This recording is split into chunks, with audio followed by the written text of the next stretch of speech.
Warning. The Drunken Peasants podcast is full of comedic exaggerations, independent thought, insensitivity, and other offensive content. We strongly urge all viewers and listeners to keep their brains in their skulls throughout the entire duration of this podcast. Failure to do so will result in immediate death. If you wish to support this podcast, there are several ways to do so. First, you can sign up for a free audiobook trial at audibletrial.com/drunkenpeasants. Audible is the foremost seller of audiobooks today with hundreds of thousands of titles to satisfy all manner of tastes. Second, if you shop on Amazon.com, please use the Amazon affiliate links in the description section of this video. Every purchase you make helps to support this podcast's existence. Third, please peruse our merchandise and see if any of it strikes your fancy. We sell a lot of t-shirts, so we must be doing something right. One more thing before I go. To make an official submission to the Drunken Peasants, whether it be a video for one of our segments, or fan art, or a picture of you wearing one of our shirts, or anything you think we might want to use on the show, that stuff needs to be sent to the Drunken Peasants Facebook inbox. Please do not send correspondence, as this will be deleted unread. With all that shit out of the way, it's time to begin the show.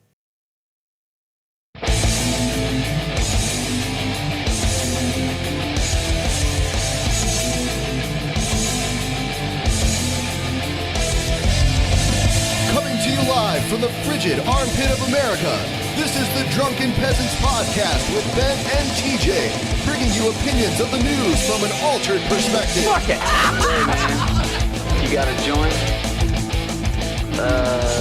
No, not on me, man. I don't have facts to back this up. It'd be a lot cooler if you did. What the fuck are you talking about, atheist? It's okay. You're nothing, TJ. You're garbage. I just want to be liked. You're garbage. And now, here are your hosts, Ben and TJ. We'll do it live. We'll do it live. Fuck it. Do it live. Fucking thing sucks. Hello, welcome to the Drunken Peasants podcast, episode 296.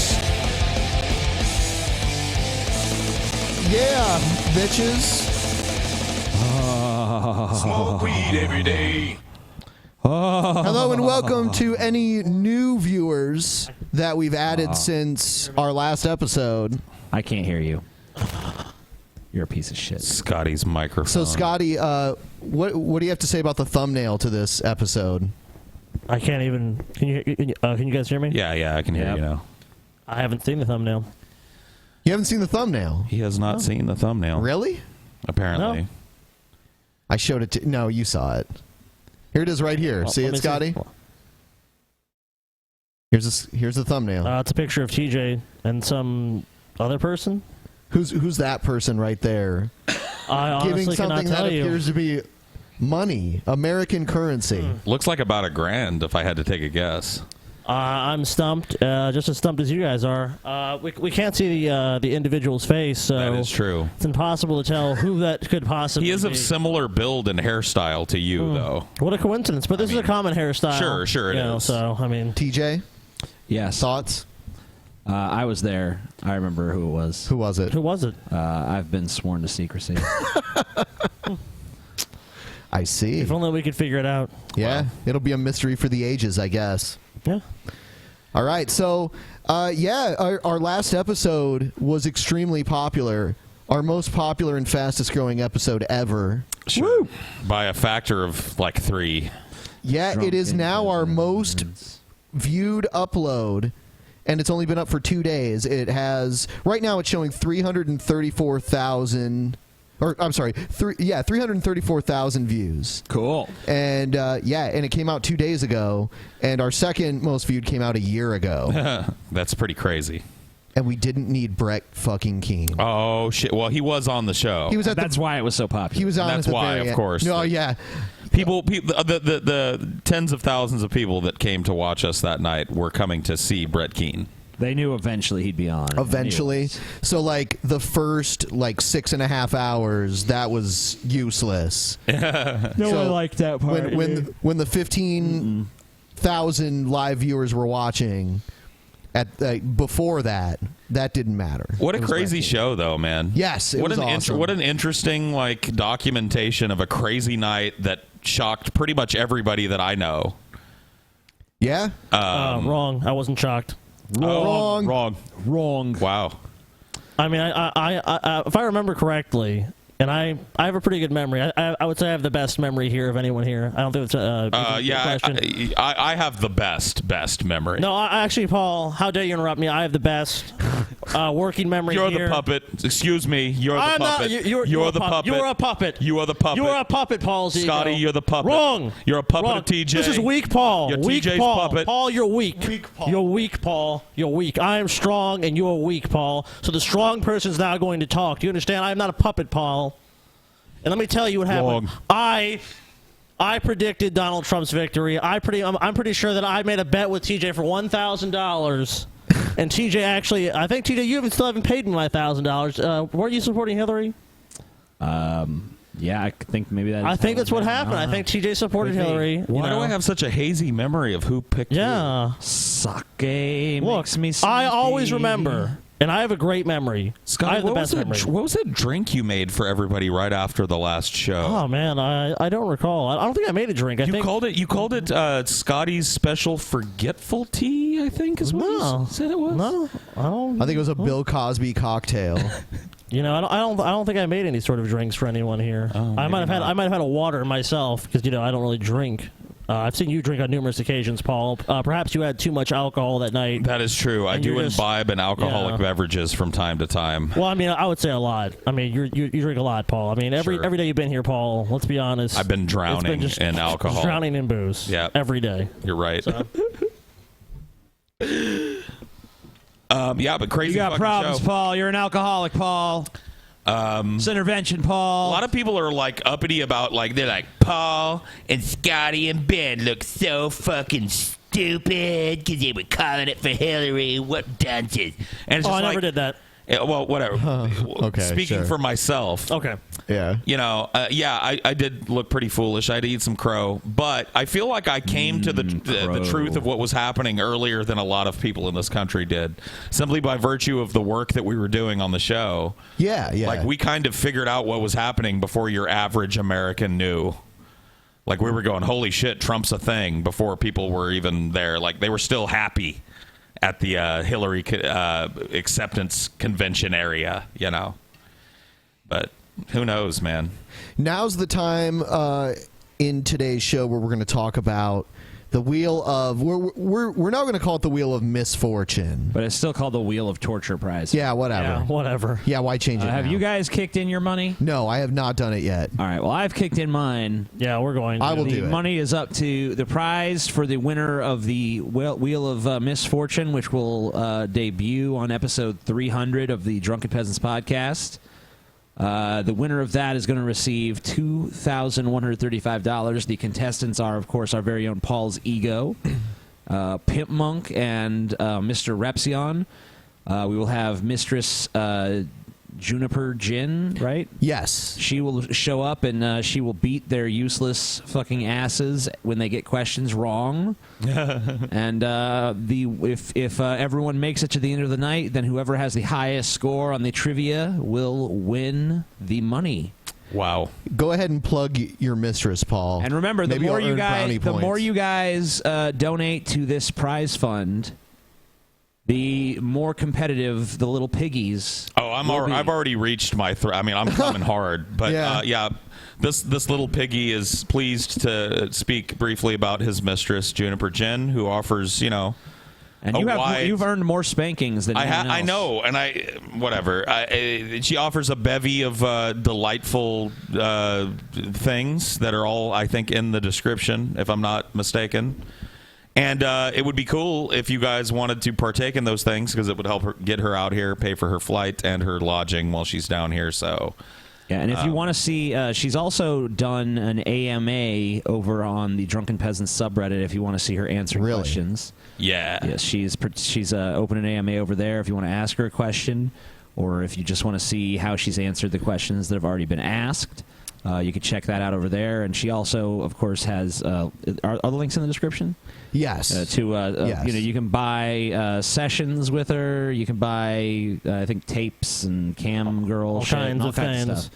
She'll get you off, and everything. If you spend money jerking off to her, that's just more money for her to come here and do what she has to do.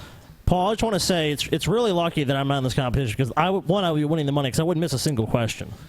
Okay. My trivia knowledge, I mean, it's huge. It's amazing. The best. It's the huge. Best. It's the best. I mean, Paul, you already know that, Paul. So Of course. Well, and my threshold for pain is I would so never high. have entered the competition. I saw Brett Keane in the chat room. Really? Yeah. What's going on, Brett, man? that's just Brett living in my shadow, man. going on? How's my shadow feel, buddy? How does it feel? Is it cold over there in Scotty's shadow? Is it cold in Justin's shadow, too? Oh, Brett? Justin's shadow is even The shadow that even Justin darker for Keane Brett. casts over Brett. You know, I saw a picture of Justin the His other day. little brother. Man, he's got some like luxurious long hair, and you know he Looking like good. looks like he works out and stuff too. Does. He takes care of Fuck, himself. man. He looks teeth? young. His teeth look pretty good from what Yeah. I've He's seen. got Yeah. a full set of teeth, full know. set of choppas. Playing shows, living the good life. Hey, Justin Keane wants to sit down and have a nice steak. He ain't got to worry about it. He chews it right up. He got Yeah. teeth. All right, Scotty, since your trivia knowledge is so impressive, Uh-oh. why don't you answer a question for us here? No. Wait. Look, I don't answer random questions given to me by random Frank people. Slide, the greatest landslide No. in North American history, occurred on April 29th, 1903.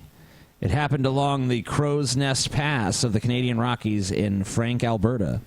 What is the name of the mountain that collapsed and buried 76 people I just want to alive? point out the person in question asking me this question as someone who has on many occasions lied about his financial, his wealth, his resources. He is claimed. Where's the to RV go on trip, RV TJ? trips. Where's the He RV is, trip, TJ? Placed bananas in There's places some I don't even want to trivia. think about. So I have no answer for your question. I don't even know what you're talking about. Seems I to just me wanna- that you ain't as smart I'm as you I'm let on, Skittle. I'm the smartest. Also, this is the time of year where we ask you all if you're going to buy things from Amazon, use the links in the description. Help us out. Yes. Can I ask you a question, TJ? Since you seem to have things on lockdown. Sure. What happened with the RV trip? The RV trip. Just a genuine question. What happened with the RV trip? As I've said on several occasions, Cody ended up stealing all that. Oh, Cody, I understand. How convenient. before Trampled he to fell, death by a rhino. Yeah. No, he fell into a lake of Well, you're a lava liar, TJ. You're a liar. and burned You're a liar. to death. Go to our Amazon pages. Buy shit. Yeah, the money mostly will go to me. None to TJ. Some to Ben. Some to Paul. But yeah, None to TJ. none to TJ. No, I don't see a fucking dime. 3 is for the Manatee. One if by land. Jesus Freak is in our chat room too, like plugging his GoFundMe campaign. Yeah, he wanted to get a hold of TJ. He had a message for TJ. Yeah. Do you want to watch it? Okay. You want to see what Jesus Freak, your old friend, your old YouTube buddy Jesus Freak had to say about you, TJ? Let's see. Okay. Hello, everyone. I'm doing a direct YouTube upload. Driving in the car. Quality of this Driving looks good. real far. I want to do a brief Yeah, update the audio quality's and not good. one more plea to the Drunken Peasants and especially the Amazing Atheist. As most of you know, my daughter has a medical issue that needs to be corrected by surgery. It's very, very important. And her mother and I would like to take care of this as soon as possible. That being said, you guys have been extremely generous and have donated just over $5,000 so far. We are just over halfway to the goal, right around halfway to the goal. And I'm so amazed that you guys can be so generous. Some people have donated huge donations. Other people, while not being able to donate, have donated their time, their effort to share videos, to make videos, Jesus to Freak. raise the awareness. If you're watching this, please let TJ know about this situation. Share this video, share the GoFundMe page. Mention it during this podcast in the comment section because maybe they don't know about it. I don't know what they know. All I know is I'm having a difficult time reaching TJ or getting any acknowledgement whether he knows about the situation. Well, one, I mean, sorry for the personal tragedy in your life, but TJ is not obligated in any way to help you or be obligated in any I sort don't of get way. where this idea that TJ is supposed to help you. Well, we're gonna give $1,000 to Brett to your do this buddy episode, Brett- which apparently Brett is gonna use. Your buddy Brett's gonna give you the money. He's gonna give it to Jesus Freak, according to Brett. So your buddy Brett will receive $1,000, which on our last episode he told us he would give every penny of that $1,000 to you. So there you go, Jesus Freak. Your friend Brett's going to do an episode with us soon, within the next few days, probably. Sunday. Sunday. And once he's done with that, he will have $1,000 in his PayPal or however we deliver it. Right, and he will be able to give it to you. He will be able to give it to you. If it doesn't show up, you might. Congratulations, Brett is a scumfuck yet again. You might want to look at the people that you're hanging out with, Jesus freak, because I've seen Brett. I've just been kind of cruising through Brett's hangouts, and I've watched him kick you out before. Get rid of this fucking idiot. Yeah. Get out of here, Jesus freak. You piece of shit. Well, so maybe you might want to think about the people that you're chilling with, Jesus freak, after this, because I have a feeling that if Brett does in fact go through with the episode and we do pay him his money, you're not going to see a penny of it. I can't say until it's happened, but I doubt it. I'm very skeptical Brett will give him the money. Anyone out there who does want to donate, though, is welcome to go to Jesus Freak's channel. Freak 777 or whatever. Yeah, it's Jesus with Z's instead of S's, and it's 777. Freak is FREEK. Yeah. It's an old Jesus Freak 777, no space. And you can check out his GoFundMe if you feel the urge to donate to him. What will people do? It is funny a guy that's find out I'm a Jesus freak. How Jesus Freak has talked so much shit about you, and now he's asking you to help him, which is interesting. TJ, a special message to you. Okay. Dude, I know we have a rich history together, a long history. We were, foes, rivals, whatever you want to call it. I always had respect for you, and I tried to stay within the boundaries of being a Christian when I responded to you. I know that you have thick skin. I know that you're not a man that's emotionally weak and would allow a rivalry to taint your good judgment. I really believe that you're a decent guy in that regard. And I know that you can see past me, and you can see that my daughter, who's 16, young and needs help. And I'm not asking you for a dime, TJ, Drunken Peasants. I'm not asking for a single dime from you guys. I'm asking for your time. I'm asking for 5 minutes on your Drunken Peasants. You got it. Yeah, here it is. There it is. You've got that, but I don't think that's necessarily true. I think you're trying to raise funds for this. I'm not saying it's a bad cause at all. I don't know the circumstances. Yeah, I don't either. So I tried to go to the GoFundMe that he linked in this video last night, and it said GoFundMe not found, page not found. So I don't know.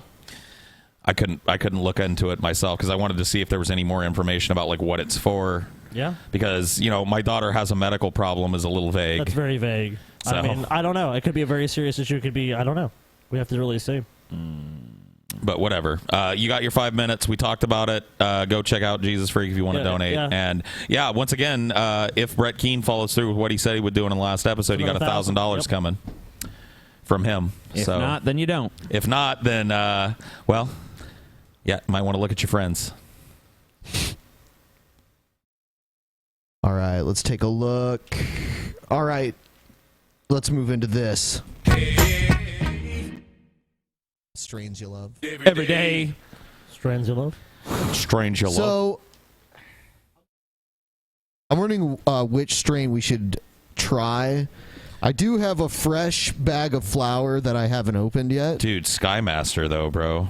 I think that was already. Have we already done that? It's already been featured. Yeah, we can do some Granddaddy Purple. I love Granddaddy Perp, man. I've had that Granddaddy Purple. Feel free to review it, TJ. It's read stinky, man. Read what the read the information. Well, let's see here. Granddaddy Purple potency analysis: CBDA 0%, total 12%, pretty much. CBD 0%, THCA 13%, THC 0.91%. Wow, TJ, are you reviewing this strain, or are you giving it to eulogy? Yeah. Dude, that sake I had fucking made me sleepy as shit. Uh-oh. I just want to curl up in a little ball and fall asleep. I've smoked Granddaddy Purple before. Granddaddy fucking Purple. Granddaddy Purple. No CBD. Yep. Then we're looking at. It's not too strong of a strain. It looks like a decently strong one, though. It looks like our total count. Sake. Take a whiff. Yeah. Oh, this is an indica. Ooh. Yeah, it's an indica. Yeah, this is an indica that I would get and smoke before even bed more a lot of sleepy. times. Oh, you're already sleepy, TJ? I just said that. Well, Yeah. I had sake and Oh, now you know, I'm sleepy. I bet he's tired from having to walk 50 feet from the car to the restaurant. Yeah, I've smelled. Wasted I all love my energy Granddaddy on that Burp, shit. man. Well, of course you've had it all. You fucking lived in Smells like California. fucking lemonade in Oh, there, bro. Smell it, dude. It's so good. Smell that citrusy taste, dude.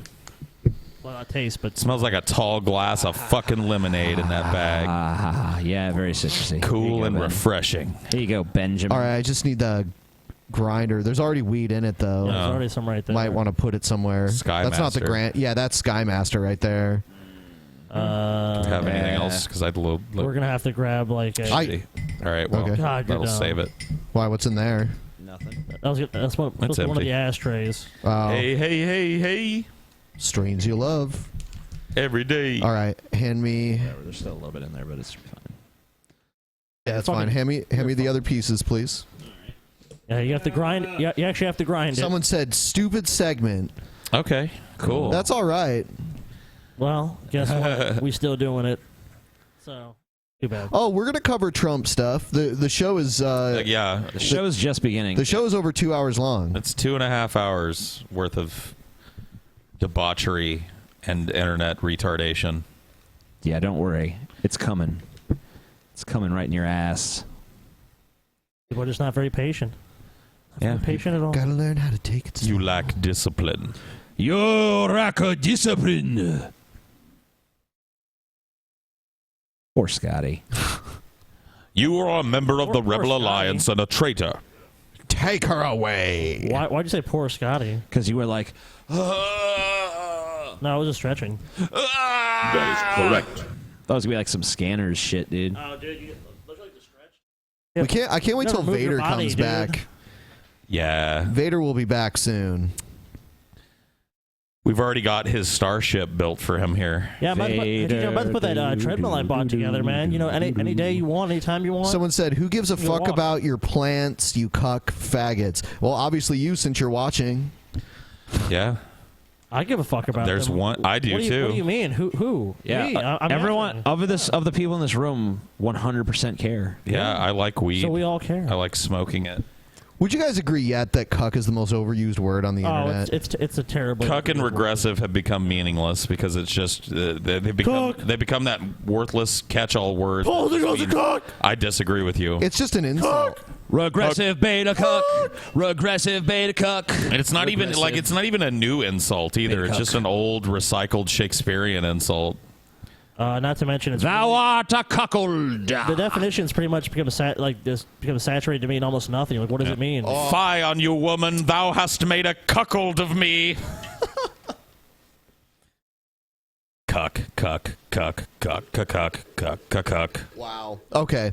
So yeah, it has pretty amazing taste to it. It's flavorful. Yeah.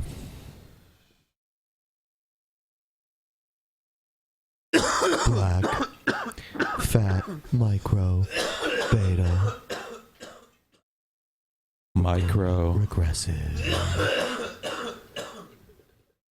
All right. Hideous. We don't have one of those. I All feel right. so happy now. All right. Now we're moving in. That's a delicious. No, I mean I gotta say one more thing. I mean like that. Okay. Yeah. Go ahead. That hit of weed of that what is it called again? It's called Granddaddy Purple. Granddaddy Purple. Man, that made me instantly happier. I know, dude. Isn't it great? It's like, oh, okay, I feel better now. Cool. Nifty. So we're about to go into the news segment in just a moment here. Anybody else want to say anything about Granddaddy Purple? Awesome. So how would you rate it 1 to 5? 1 to 5, I'll give it a 4. Yeah, 4. Well, smell-wise, it's really good. Taste-wise, it's pretty fucking good. And the feeling, the high it gave me from just one hit was pretty nice. So I'd say like 4.2, 4.5. Almost instant around high. Like, I give it a 4. Solid 4. Yeah, me too. But I mean that instant. Oh man. Granddaddy Purple, please. That instant high is a lot to do with this bong too, man. Yeah, dude, and you know, taking rips on a bong, like you get that instant wave of like, wow. Oh, dude! But you know the one disadvantage of this bong is Paul was sucking on his granddaddy's purple just that now. kryptonite shit they sell is pretty good. So you can fuck. Oh, you didn't even clear this, Paul. If I go crazy, You didn't even then clear it, just Paul. call me Superman. I'll pull out. I'll show them what the bud looks like really quick. Show it to them. Give them a glimpse. Give them a picture of the sticky icky, dude. Ooh. Oh shit. Oh yeah, I always do that. There it is. Right there. Saying a beauty. It's hard to like really focus on it with a webcam. Yeah. There we go. It's pretty good, dude. Ah, shit. Yeah. Well, hold on. whatever. One last try. Oh come on! Focus, bitch. It's Focus. right in front of it. Focus. Webcams always want a face. Ah, fuck it. Whatever. It's nice looking. We'll have to come up with a shot. Like, we could do like a shot where it's like on a table or something eventually. We'll have to do that. All right, we're gonna move on to DP Action News. There's a lot of that going on right now. Hold on.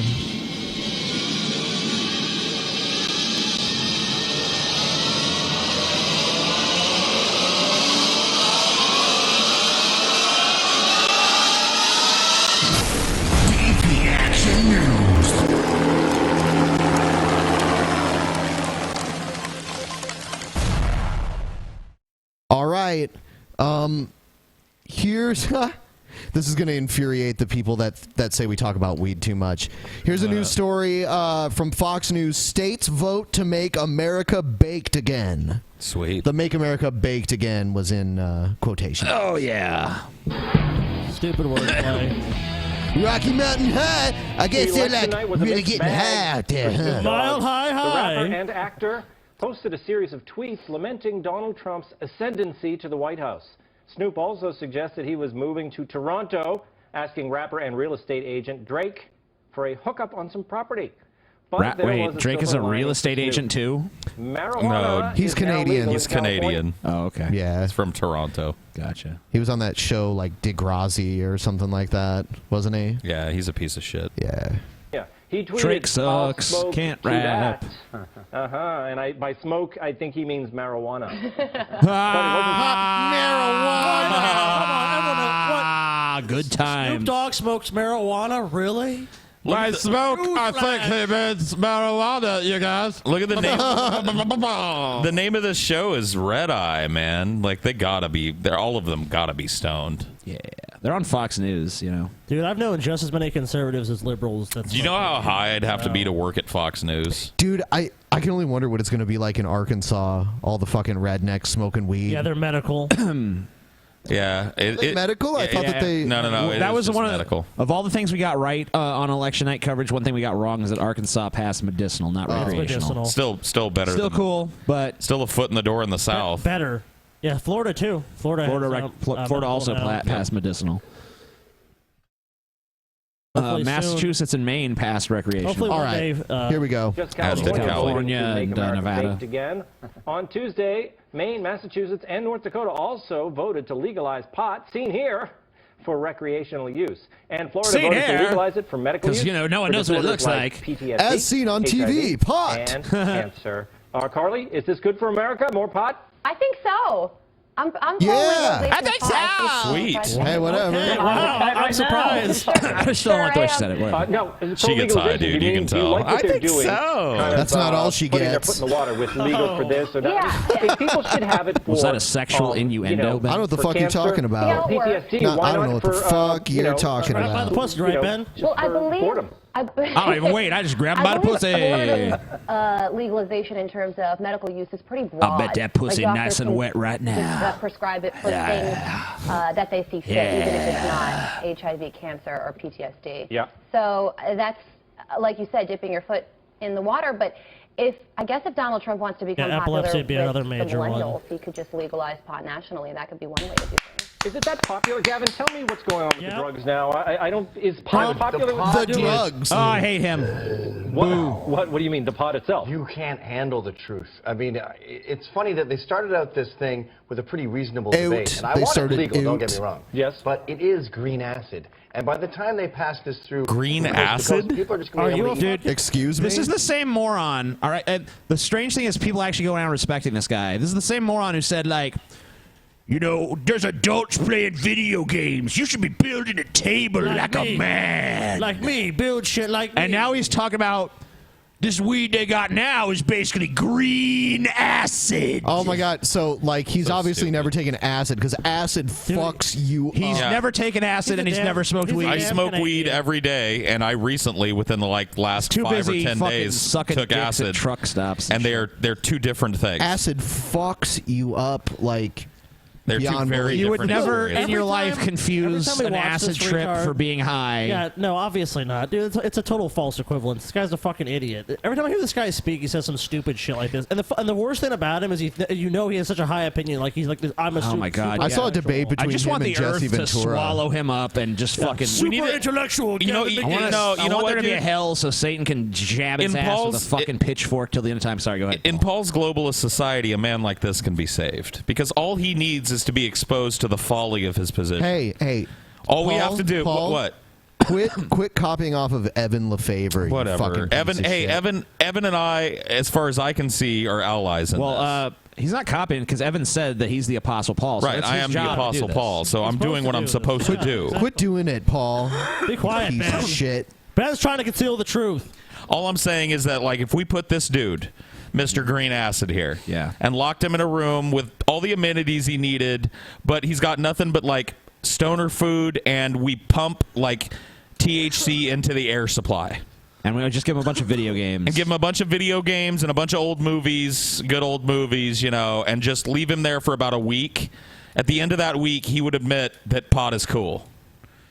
And he would move on and stop being dumb. He would just he needs to be re-educated in one of my special, I call them Global Paul re-education cells. I want to go there. Palpatine, dude. Palpatine. All hail Emperor Palpatine. I mean, does that sound awful to you? It's not like we're torturing the guy. We're getting him high and giving him a bunch of, like, greasy, It's time for you to convert to Evanism, Paul. And time travel. It's too intense. You have to take off your shirt and lie on a cement floor if you don't want to call 911. Okay, can I please just defend pot for a little bit? You don't have to do any of that when you smoke pot, okay? Gavin just can't have... Yeah. I mean, what an idiot. We've smoked so many times on this show, and none of us has to run to the garage. Yeah, Excuse me, guys. I need to lay on the concrete for a minute. Yeah, Get my otherwise head I'm going to have to go to... Yeah, I'm going to have to go to the hospital otherwise because I'm Bunch of having a fucking retards. crazy panic attack right now. Go like this, and then run. Well, maybe Are you sure you're not smoking crack? Oh, damn. She's pretty cool. Where's the air horn? Where's the air horn, man? We need that Casey-tron air horn. Yeah, dude. Pretty much everything she said I've agreed with so far. You take the weed, and then you take the She's pretty awesome. and then you mix it together. Nothing. Crack's for But kids. I think Gavin might, if he tried this weed, maybe he's right that they out there on the streets they might have some of the strong stuff. Okay, so listen, forget... you asked the question. That's strong. No, it's not on the streets. We smoked street weed for years. It's nothing like what we can get in a legal retail environment. I have never smoked. I mean, I've smoked some good, strong fucking weed that fucked my shit up, but I've never smoked anything that's even approaches what he's talking about. The guy's a fucking lunatic. Look, there just needs to be like any other product, like Tylenol or whatever. It needs to be a warning. Like if you eat a weed brownie, you need to eat if you've never eaten one, you need to eat these small amounts first to see how you're gonna feel. Yeah, like I understand with concentrates and with edibles, it is a different experience, and people can I mean, a lot of people that look at other quote unquote taxable sins. A lot of people puke the first time they smoke a cigarette or drink alcohol. You know what I mean? People don't know what they're doing. So yeah, some people have bad experiences on weed because, hey, it's my first time smoking weed. Let me smoke like fucking 10 times the amount I should. Isn't it weird that Gavin McInnes is like he's getting schooled by Fox News? It is kind of weird. Like they're the reasonable ones here, and I feel he's like the weird one. Yeah, I feel like I'm living in bizarro world these last few days. Yeah. Though. Blunt? Can I? Yeah. Someone bring me one right now on Fox. No. You'll complete a blunt. You'll finish a blunt. No, I don't smoke a blunt by myself, but I'm also not Biggie Smalls. Listen, the point. All right, here's the thing. It's not a question of whether you want more weed or whether you think kids should be smoking weed. If you are willing or support throwing someone in a cage for smoking pot, you're evil. You're evil, and you're supporting an evil policy. Who owns your body? Okay. You do. But let's You decide recognize what you that put in it. marijuana is presently a spacecraft. No, it's You not. leave Earth. Dude, come on. You do What? whiskey. You know how people Yeah, get at on least whiskey? Dude, we do a show pretty fucking stoned 3 days a week. We're on Earth. We're here. Hi. Gavin McGinnis, you need to smoke some fucking Hi, pot, my dude. name's Paul's Ego, and I've been smoking potent ass fucking. No, sorry. This motherfucker needs a spaceship to get back to Earth because he's the one on fucking Mars. You know what I had dude. for breakfast this morning, Gavin McInnes, or whatever his Weed. name is? Yeah, I had that's his weed name. brownies for breakfast, and I'm not shitting you. I ate 2 of those little fucking weed brownies that Chelsea made for breakfast this morning. And then I commenced smoking Blue Dream for about 3.5 hours straight. And now, I had Granddaddy Purple. and guess what? I'm here on the planet Earth, Gavin. I'm not in space. I'm not laying on the concrete about to go to the hospital. Uh-oh. Gavin, what's this? I'm continuing to smoke bye, weed. Paul. Uh-oh. I'm going off the planet, Okay, Paul, guys. Paul's like a hit. Let's see. Let's see what Goodbye, happens. Paul. Bye, Paul. Space race. Oh man, it's like the ending scene of 2001 in Paul's mind now. Yeah, Paul. The colors, man. Everybody's face is melting. The ground is lava. Do you see a blue triangle? Is there a blue triangle there, Paul? Is there a blue triangle there or not? Gavin McInnes, what a fucking retard. I've never smoked weed, but let me tell you what it's like to smoke weed. It's like being in space. Hey, dude, I was on shrooms when I saw the blue triangle. Yeah, that's true. Yeah, those Amsterdam truffles, man. Holy shit! Have a drink.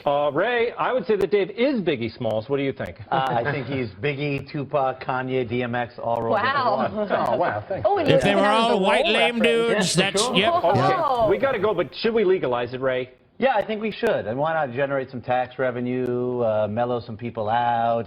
Look, in North Dakota, they legalized it. There's nothing to do in North Dakota. Give them some weed.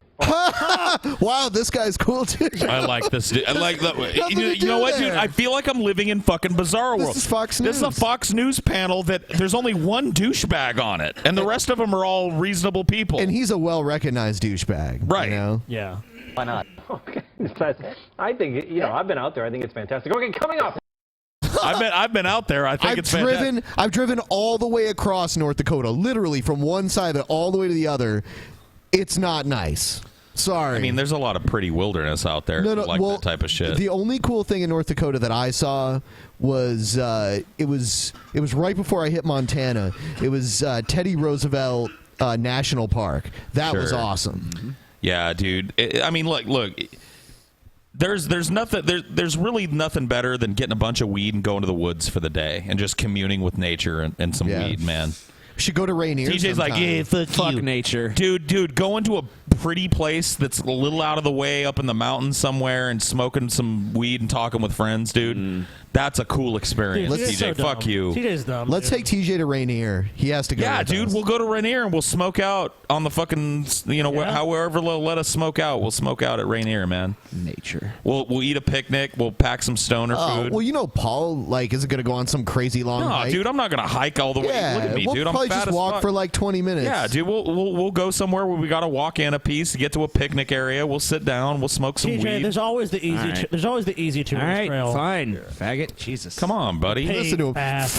What do you think we're gonna be doing? Free climbing up a fucking sheer All face right, of rock? TJ, you gotta climb 500 feet or you're dead. Yeah. So he says weeds take you to space. As far as I'm concerned, it plants me in my fucking couch. Yeah. It does, especially Granddaddy Purple, man. Granddaddy Perp, dude. Indica. All right, here's a clip. It's who's to blame for Clinton's loss? Clinton. Democrats. Yeah. Yep. The Democratic National Committee. Tonight, there is one question above all inside a decimated Democratic Party. Who's to blame? There may be more than enough to go. I pause it? Okay, I've identified who it is right there.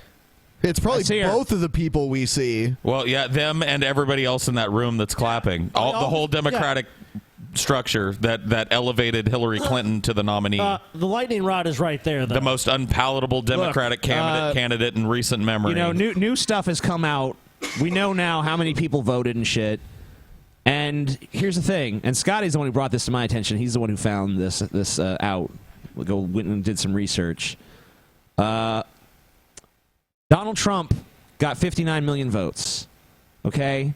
And before him, Romney and McCain both got around the same, like 59, 60 million Romney got votes. I think about 60 million. Yeah. McCain, It's within that area. So really, Trump did about average for a Republican. What did Obama do in about 2008? He did about 70 or 60. About I think 68 million. Yeah, something like that. it was nearly 70. And then in 2012, he did 65 million.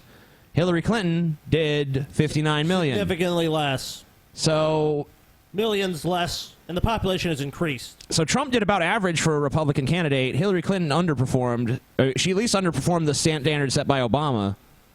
So she didn't even get close to reaching Obama's numbers. Was anyone excited? I'm saying, like, even like knowing more liberal people. I also didn't saw meet anyone excited. Some people voted for her begrudgingly just because they really didn't want And I'm going to tell you, there were some people that stayed home because of the aura of inevitability that was around her in the 2 weeks leading up to the fucking election. Yep, that's true, too. I mean, every news media outlet had already coronated President Clinton, basically. They were like, Trump's a fucking long shot. She's got it. Got it. Oh, dude, I love the coverage of CNN when they're just kind of like, I remember looking at the wide eyes in the room of them. Looks like Trump won. Yeah, no, I'm telling you, like we doing that big long show that we did. We kind of experienced what everybody else was experiencing, a little ahead of the curve, but the same shit. It's like everybody in here, even TJ, came in thinking that Clinton was going to walk away with this. Basically, it's going to be over pretty early. It was going to get called. As much as we shit on the media, we all bought into the media. Well, we don't have a choice. Yeah, like we are not pollsters. We can't call a billion fucking people, so we have to.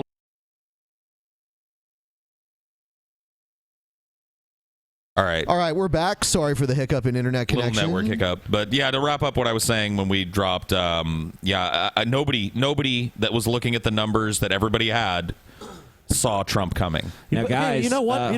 Paul? Hold on. I want to say this for a bit. Oh, say it then. I was reading on the Huffington Post that Alan Grayson. You guys familiar with Alan Grayson? Yes, I am. I actually like him. I like him as well. I guess a few Florida, days. right? Yes, I guess a few days before the election. He put together a poll asking that he wanted to, because obviously after Bernie Sanders dropped out, people stopped polling. Would you choose between Trump or Bernie Sanders? Right. But he did one right before the election because maybe he had a suspicion Trump was going to win or something. But he got some pollsters together and he had them do a poll just before the election to see how Trump would do against Bernie Sanders. And his poll indicated that Bernie Sanders would have beat Trump by about 11 points. Oh, I have no doubt. Like, we talked about it on election night, that there are any number of Democratic people that probably could have beaten Trump. Oh, yeah. I said jokingly that I think Michelle Obama probably would have beaten Trump as the first female candidate. I think more people would have gotten behind. I don't know if it's even legal. I think it is, right? Well, Obama's, I don't know. Maybe. It would be legal for the first lady to run for the presidency, though, because there's no statute of limit. There is not. But the thing is, Obama's approval ratings are sitting at about 55% or 52%, depending on which poll you look at. Clinton's are what, like 40, low 40s?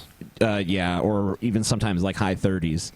I'll tell you Michelle Obama's approval ratings are actually higher than Barack's by a pretty significant margin. I think she's in the 60s. Yeah, but that's understandable because she's not the one really of course. for policy stuff. But the thing is, she doesn't have a lot of baggage, except for her husband is not liked by some groups of people. But I think he would have beaten Trump if Obama could run a third term. I think he would have beaten Trump. Yeah, but the point I'm trying to make to you is that, or Paul rather, is that you said no one, who said no one saw it coming? I did. Yeah, you. So do you guys want to watch nobody more of the in this video? room. Yeah. Oh no, because we're like 8 seconds into it, and most of the people the LA watching Times, dude, the LA Times had that shit either even or for Trump, and I was kind of like, this is kind of weird. This is a pretty big publication. One of those weird outlier polls that end up being right. And the method they used seemed like plausible. Like, yeah, that makes sense. And then it was Trump. Around for one of the biggest defeats in political memory. In calls with donors and supporters, CNN has learned Clinton campaign chair John Podesta says FBI Director James Comey's reviving the email controversy cost Hillary Clinton the election. by turning away some of her wavering supporters. No. Some allies. That's idiotic. That's not what happened, you retard. Her supporters were wavering in the first place because she's a completely unpalatable candidate, and nobody likes her, and nobody wanted to get up the gumption to go out and vote for her. This is why no one respects CNN, because this story is total fluff bullshit. This is bunk, dude. This is pure fucking fuck bunk. you, CNN, for running this fucking bullshit fucking story. Yeah, no, it had What do you think believes? You know, this is not even CNN. This is the Hillary Clinton, her campaign in damage control mode, trying to blame Comey for their fucking problems, rather than her complete lack of charisma and total corruption. Oh yeah, dude, this is like the coordination between CNN and Hillary, which obviously has happened significantly. I mean, if you don't walk away with the lesson that people don't like Hillary after this last election night, I don't know what the fuck is wrong with your brain. Clearly, people do not like the woman. I mean, just like it was just like how Hillary was leaked. So at least one debate question, but probably all of them. Well, who knows? I mean, look, she's corrupt as shit. There's an email showing that she was. Everybody knows she's a two-faced piece of shit politician, and nobody wanted to go out and vote. Nobody was excited. Look at her rallies. I mean, we should have seen it coming from that. She'd show up at a fucking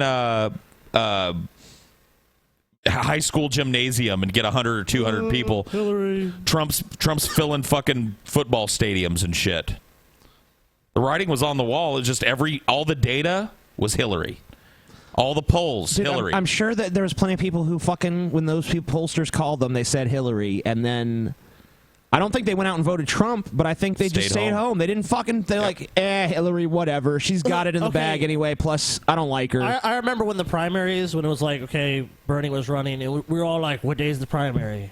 We gotta be at we gotta go vote. We gotta go do this right now. Let's go do this with Hillary. I mean, even if we were gonna vote for Hillary, I don't think any of us would have been like that. I'd been like, oh yeah, let me make it over there. Maybe. I've never lived in a state where a pollster gives a shit about my opinion. I grew up in California. Nobody cares what California. I was in Ohio. I mean, I had an Ohio number this election cycle, so I was literally called almost every 3 days. Yeah, that's crazy. Yeah, and I participated in a number of them, and I pretty much told them that I didn't support either candidate. Right.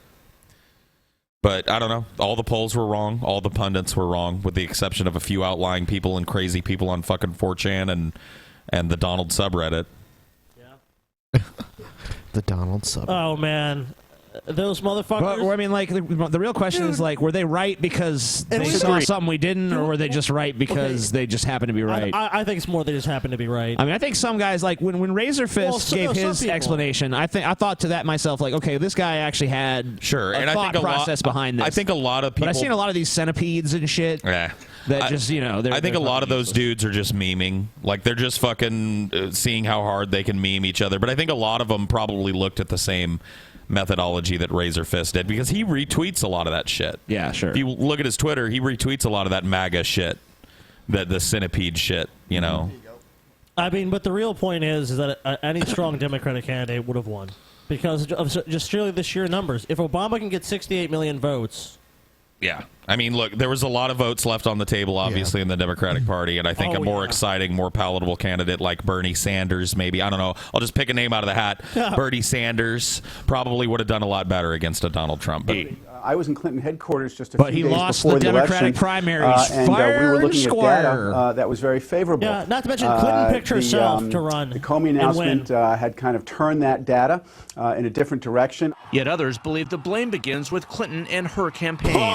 Jane Sanders at her husband's side during the long Democratic primary fight with Clinton, not mincing words today with Wolf. People are hungry for a new direction. I think that's why Trump has won this election. They want change. As a new political order falls over Washington, Democrats are looking back before they can look forward.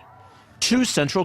You mean when you have an ultra-popular Democratic populist running up against a popular Republican populist, you might want to keep that person and not put fucking a corporate windbag that everybody hates? Wow. You know what? This Bernie Sanders guy, he's drawn a lot of these huge crowds and shit, and it seems like he's really popular, and he doesn't really have a lot of baggage either, you know, even though he's been in politics for a while. There's not a lot of scandals there or anything. You think we should run him? Well, let's ask Hillary. What do you think, Hillary? No. I shall be president. Hey, it is my destiny. Hey, Paul. Yeah. Someone in the chat said Caden Calger's live. I don't think he is, but the last time we called him, you were going to leave a message, and we kind of got fucked up. So I was wondering if you could do it again and just Sure. leave, What do you want me to say, dude? You Just know, like, improv. all right, you got fine, enough. that's You got fine. enough time to improv this. Yeah. Come on, let's do this. So I just think it'd be hilarious. Sure. Let's give it a shot. All right. It is. Here it is. Shoot it a give.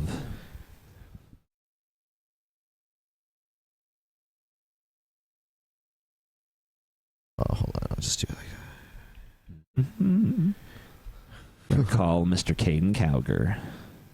Caden Cowgirl. Should be interesting. All right. I'm Paul. Yeah. Check. Okay. Calling Caden.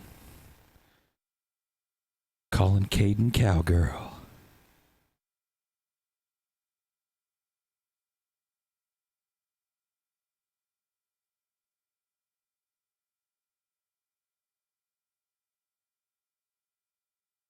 Yeah, it takes a while to.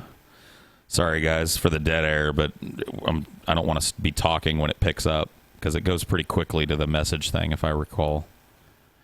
And it takes a while to ring through. It might not ring through at all. I don't know. The Caden Cowger program and Cowger Nation hotline. The Caden Cowger program airs Wednesdays and Fridays starting at 7 o'clock p.m. Eastern Standard Time to 9 o'clock p.m. Eastern Standard Time.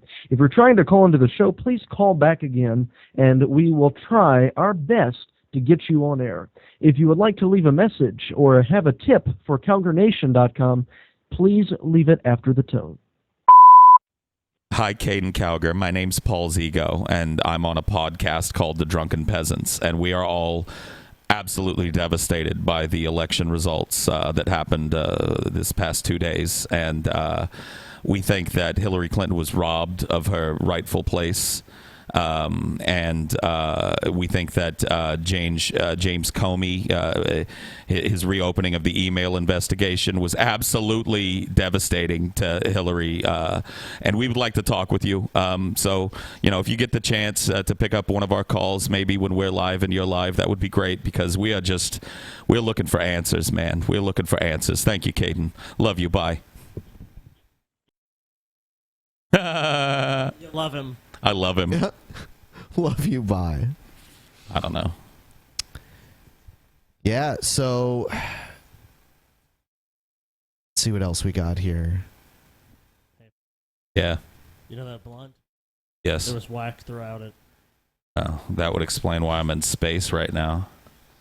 Oh, shit. This is Gavin was right. All right, next video here. Trump loyalists in contention for national security jobs. Neat. Just giving advice. Trump advisor and former New York City Mayor Rudy Giuliani now helping to lead Trump's transition team. Donald's been my friend for 28 years. All of my work on behalf of him has been out of great loyalty and friendship to him. Yeah, right, I can whatever. see already how he is going to be a great president. Nosferatu. Yeah, dude, you got the endorsement of the vampires, so there you go. The Nosferatu clan endorses Trump. Yeah. Well, not to mention, he Obfuscate yourself, Rudy Giuliani. Return to the sewers for a meeting of the clan immediately. Glad I could play a small role. Before the election, dozens of GOP national security officials and experts declared in 2 separate letters that they would never work for a Trump administration. But sources tell CNN that Giuliani's going to dress in drag and blow Trump in the Oval Office. Dude, if that happens. many of those so-called never-Trumpers are coming back, even offering mea culpas. Well, they're going to Still, have to. Trump's I mean, look, innermost... Okay, yeah, it's easy to talk shit when he's not president. Yeah. Like, I ain't never working for no Trump. Oh, shit, Trump president? I'm sorry, Trump. Mr. Trump. I'm sorry, Mr. I Trump, said please. some real dumb things. in I the lead had up. to, man. I was my constituency. You understand, right, know. sir? Anything you need from me, sir. You know, one person really stands out. Who? Like, Trump's wife is the only one that's not like an old white dude. Oh, yeah. Oh, no, there is one black dude all the way in the back. Melania, dude. Dude, Isn't that Ben Carson? Is it? I think it might be. I can't see. First Lady Melania. Yeah. You know, Ben Carson's being considered for, like, education secretary or some shit. I mean, my God. he is educated. National Security Circle will be led by No, I think That's not Ben Carson. I think it's a Secret Service agent. That is not Ben advisors who gave him early and unwavering support. the next. What the fuck is wrong with his head? Look at look at his ears. I mean, they're fucking pointed. Come on, he's not human. What the Stop fuck? pretending he's human. Dude, Giuliani was definitely given a cabinet post. I think they said Attorney General. Yeah, he's probably gonna end up being. I feed upon the blood of the living. I feed upon the blood of the living man here in New York City. Okay. Rudolph President Nosferatu of the United Giuliani. States, Donald Trump. Giuliani, possible for Secretary of State, Chief of Staff, and telling CNN on Jesus Thursday, Attorney General. So certainly basically have the top energy in end. There's probably nobody that knows the Justice Department better than me. Senator Jeff Sessions. Donald, welcome to my hometown, Mobile. Donald, welcome to my hometown. Donald. Hello. Donald. Welcome to my I've been to Mobile, Alabama, and I've never met anyone that sounded like that. I am Senator Jeff Sessions. Welcome to Donald Trump. A transition Well, not team many. leader and one of the first GOP senators to back Trump is also likely to land a plum job, including possibly Secretary of Defense. Donald J. No Trump to shit. be the next president of the United States. Retired General Michael Flynn offered Trump vociferous support and Hillary Clinton vociferous criticism throughout the campaign, including tweeting just 1 week before the election, quote, "You decide. NYPD blows whistle on new Hillary emails, money laundering, sex crimes with children, etc. Must Whoa. read." Allegations that remain unsubstantiated. Here's a possibility for senior. Yeah, I mean those are like serious crimes. I mean, I didn't read all the emails, but I remember hearing about that. So they're doing a story basically on political cronyism, but Hillary would have done the same shit for people that backed her. I mean, I don't give a shit about that. I mean, that's going to happen regardless. It is just kind of weird that like all of these dudes that he's floating for cabinet positions are kind of like TJ told me earlier today that this was happening, and I was like, because they are all kind of just establishment hacks. Drain the swamp. Drain the swamp. Okay, we're in the swamp. Okay, now I'm the king of the swamp. Yeah, so let me grab the kings, the other little sub kings of the swamp, and let them keep their little area of the swamp. We'll drain. Yeah, the rest but of it. you know what you're forgetting though? Drain the Democrat swamp. It's just that people more want to see the legislation passed. They want to see passed, and yeah, they want less Democrat shit. So if it's as far as that's concerned, if it's like, hey, it's going to do more to fuck up the liberal agenda, which they see, then of course they're going to be happy. I saw regardless. Rudy Giuliani coming a mile away. I Yeah, knew he was He obvious. was going to be in the cabinet somewhere, but like all of these dudes are just like Jeff Sessions, really? Ugh. I'm sure Trump just cut a deal with him. You know, Trump's always wheeling. You know, hey, if we win, I mean, I you get to be guess. Secretary of Defense. Jesus Because you know they have to be promised something. It's politics. They're not getting nothing out of it. Just all these old blood, old Republican Guard guys. Like Jeff Sessions is part of that fucking like. He's been in Congress forever. Well, fucking look at Pence, dude. Posts, including National Security Advisor. His new national security postings will send the world revealing signals about his new foreign policy. Earlier this year, I mean, one thing I wanted to point out about that was Pence. His state is in fucking shambles. Oh yeah, dude. Oh, of course, it's Kentucky, right? No, it's Indiana. Indiana. Same, yeah. They have Horrible place. They have a big heroin problem, and because of that, they have a huge HIV problem there now. Poverty is through the fucking roof. Education is horrible. I mean, it's a terrible place to be. Oh yeah. Coming soon to an America near you. Trump said that he wasn't looking for people with the usual backgrounds. I also look and have to look for talented experts with approaches and practical ideas, rather than surrounding myself with those who have perfect resumes. Well, that's kind of what you're doing right now, though, Trump. All those people that you're surrounding yourself with now are people that are look good on paper because they're establishment people. It's when you play the Donald game. It's where you say one thing and the reality is the other thing, and just whatever. There's never acknowledgement that he's wrong. Or I bet you Trump will fucking have like a few appointments that are kind of weird and out there. But Look, it looks like we'll for the most see. part he's stacking it with establishment shit. I'm to the left of most people that are on the left, but I will admit that he's not even in the presidency yet, and one good thing has already happened because of Trump, which is normalizing relations with Russia. Seems like something that's going to happen now. Putin, like immediately after Trump was elected, said, you know, I'll be happy to work with the new administration to normalize relations between our countries, or whatever he said. But, you know, that's good. I'd rather have that than Hillary fucking beating her fucking sword against her shield and shit. So already Trump is doing some good shit. Here's a clip of some butthurt after Trump won. Here's Van Jones. Super butthurt Van Jones. Well, look, first of all, congratulations. Both of you guys were... We're not there yet. Well, you're further than anybody said you would be. And I have enough class, and I was raised well enough to say when you outdo... Yes, sir. Thank you. When you outdo expectations, good for you. But there's another side to this. People have talked about a miracle. I'm hearing about a nightmare. It's hard to be a parent tonight for a lot of us. You tell your kids, don't be a bully. You tell your kids, don't be a bigot. You tell your kids, do your homework and be prepared. And then you have this outcome, and you have people putting children to bed tonight, and they're afraid of breakfast. Really? They're afraid of I'm afraid of breakfast. The fucking fear. Oh shit, man! What if these eggs poison now that Trump's president? Oh God! Is this the fucking? Are you channeling Brett King? You're hiding behind fucking children in your family. Look going, at what, we're scared now. Look Paul. at what you're extolling as a virtue. Are you saying that it's good that there are people out there that before he even takes office, not being able to credibly say one thing that he's going to do or not do? Because nobody has a fucking crystal ball. Do you think it's good that people feel like they should be wringing their hands and they're afraid of breakfast? Or do you think we might want to give him a fair shake like we're obligated to do? I mean, we're not obligated, but it just, no, we are obligated. It seems reasonable. Because we've given every other president in the history of the United States a fucking fair shake. Yeah. Even the ones we hated. And look, 4 years from now, we might be saying we might have a fucking laundry list of all the horrible shit, and I mean, we probably will. When Obama got elected, but we don't know until it actually happens. When Obama got elected, Limbaugh said that he wanted him to fail.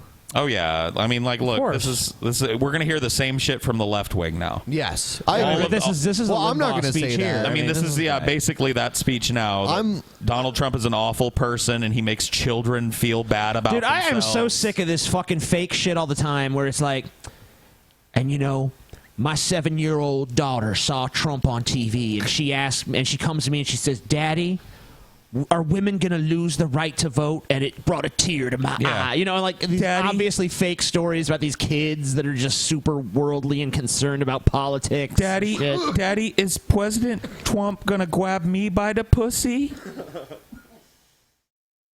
Yes, he is. Get ready, honey. The pussy grabber coming. That's why you need the Pussy Protector 9000.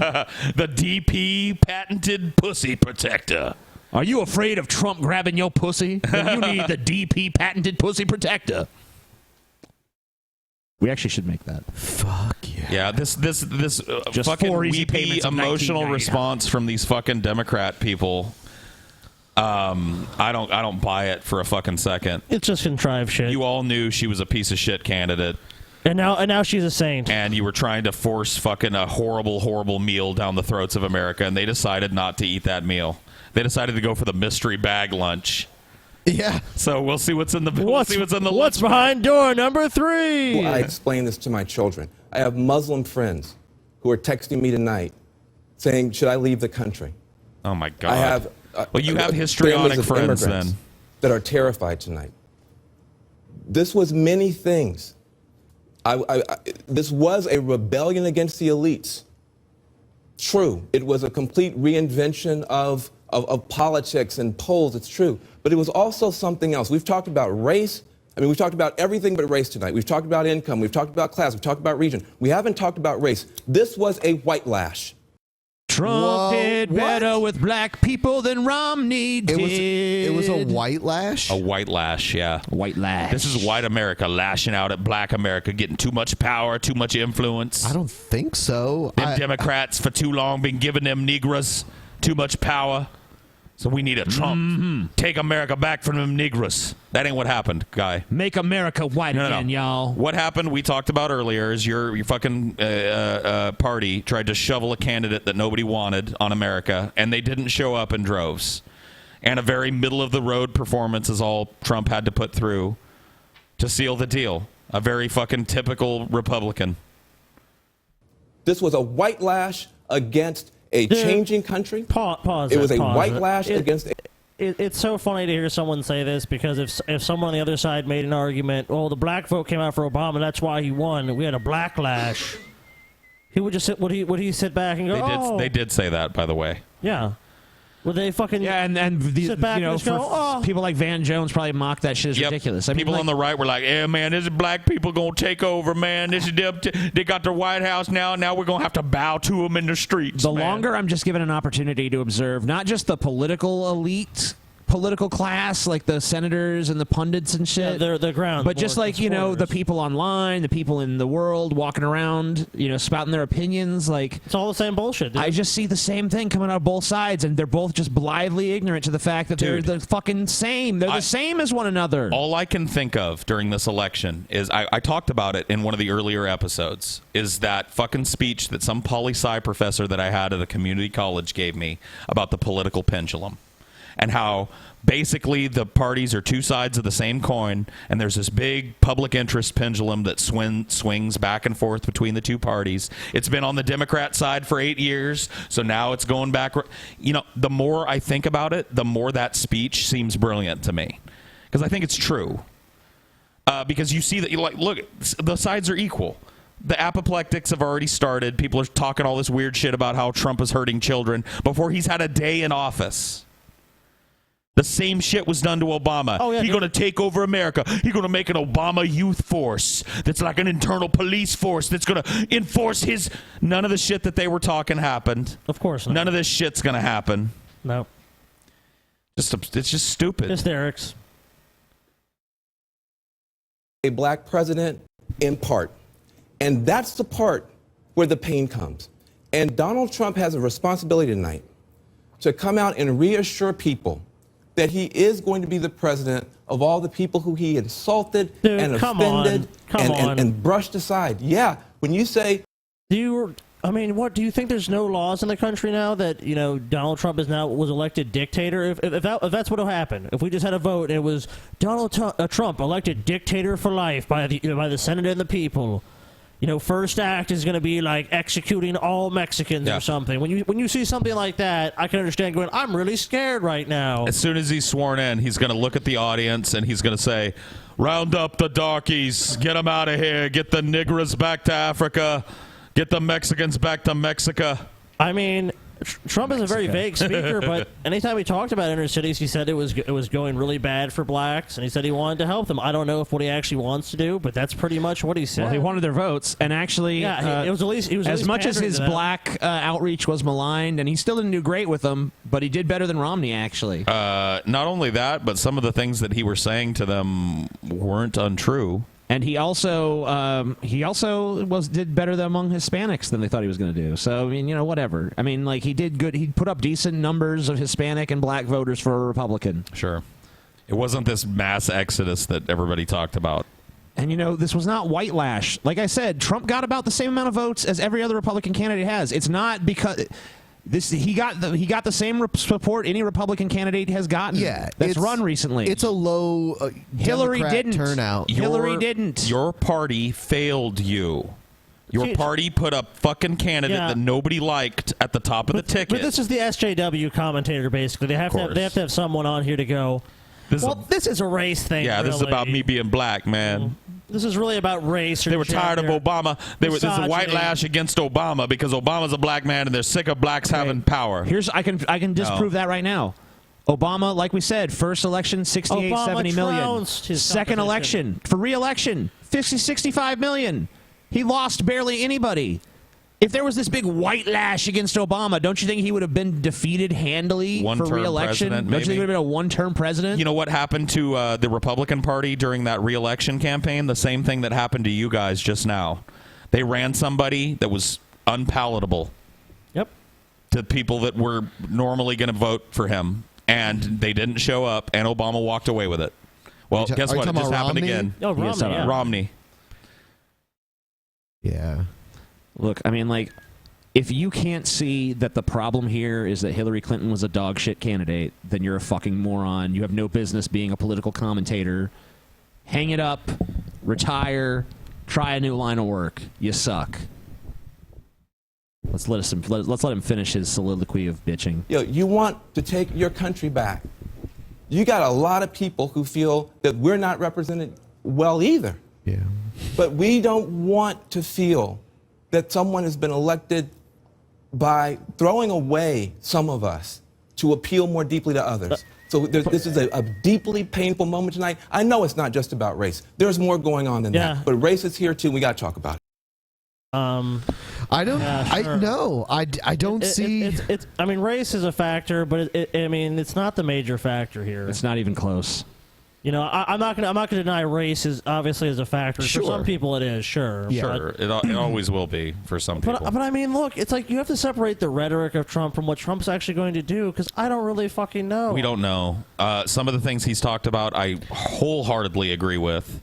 I've been talking with TJ about those things over the last couple of days. Obviously, there's plenty of fans that his positions on trade. If he manages to accomplish dismantling TPP and NAFTA, I will cheer.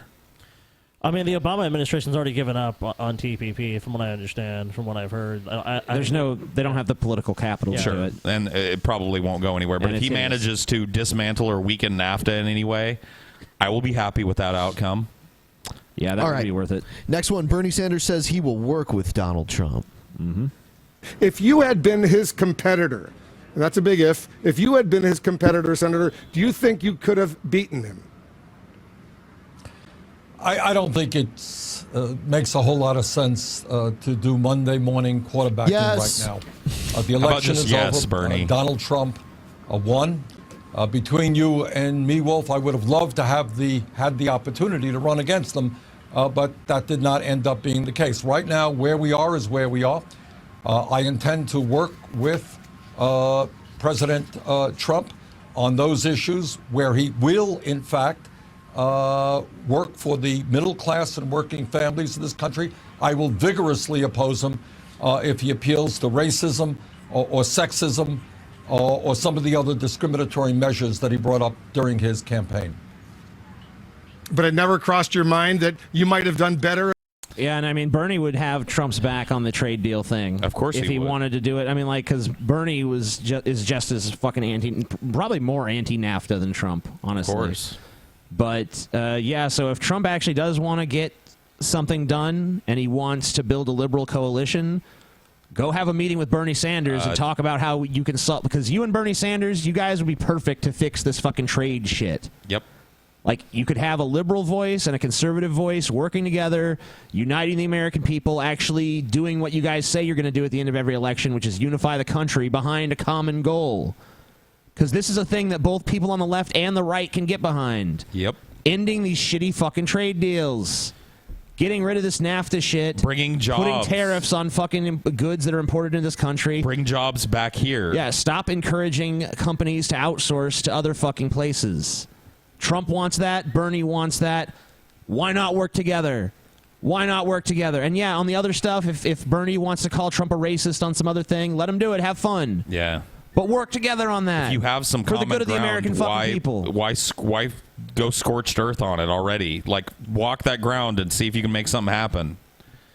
I mean, fuck, we talked about on our Periscopes about the wall as a good thing for America, like as a public works project, if nothing else. Yeah. And maybe the tip of a spear that, like, rebuilds some of these fucking cities.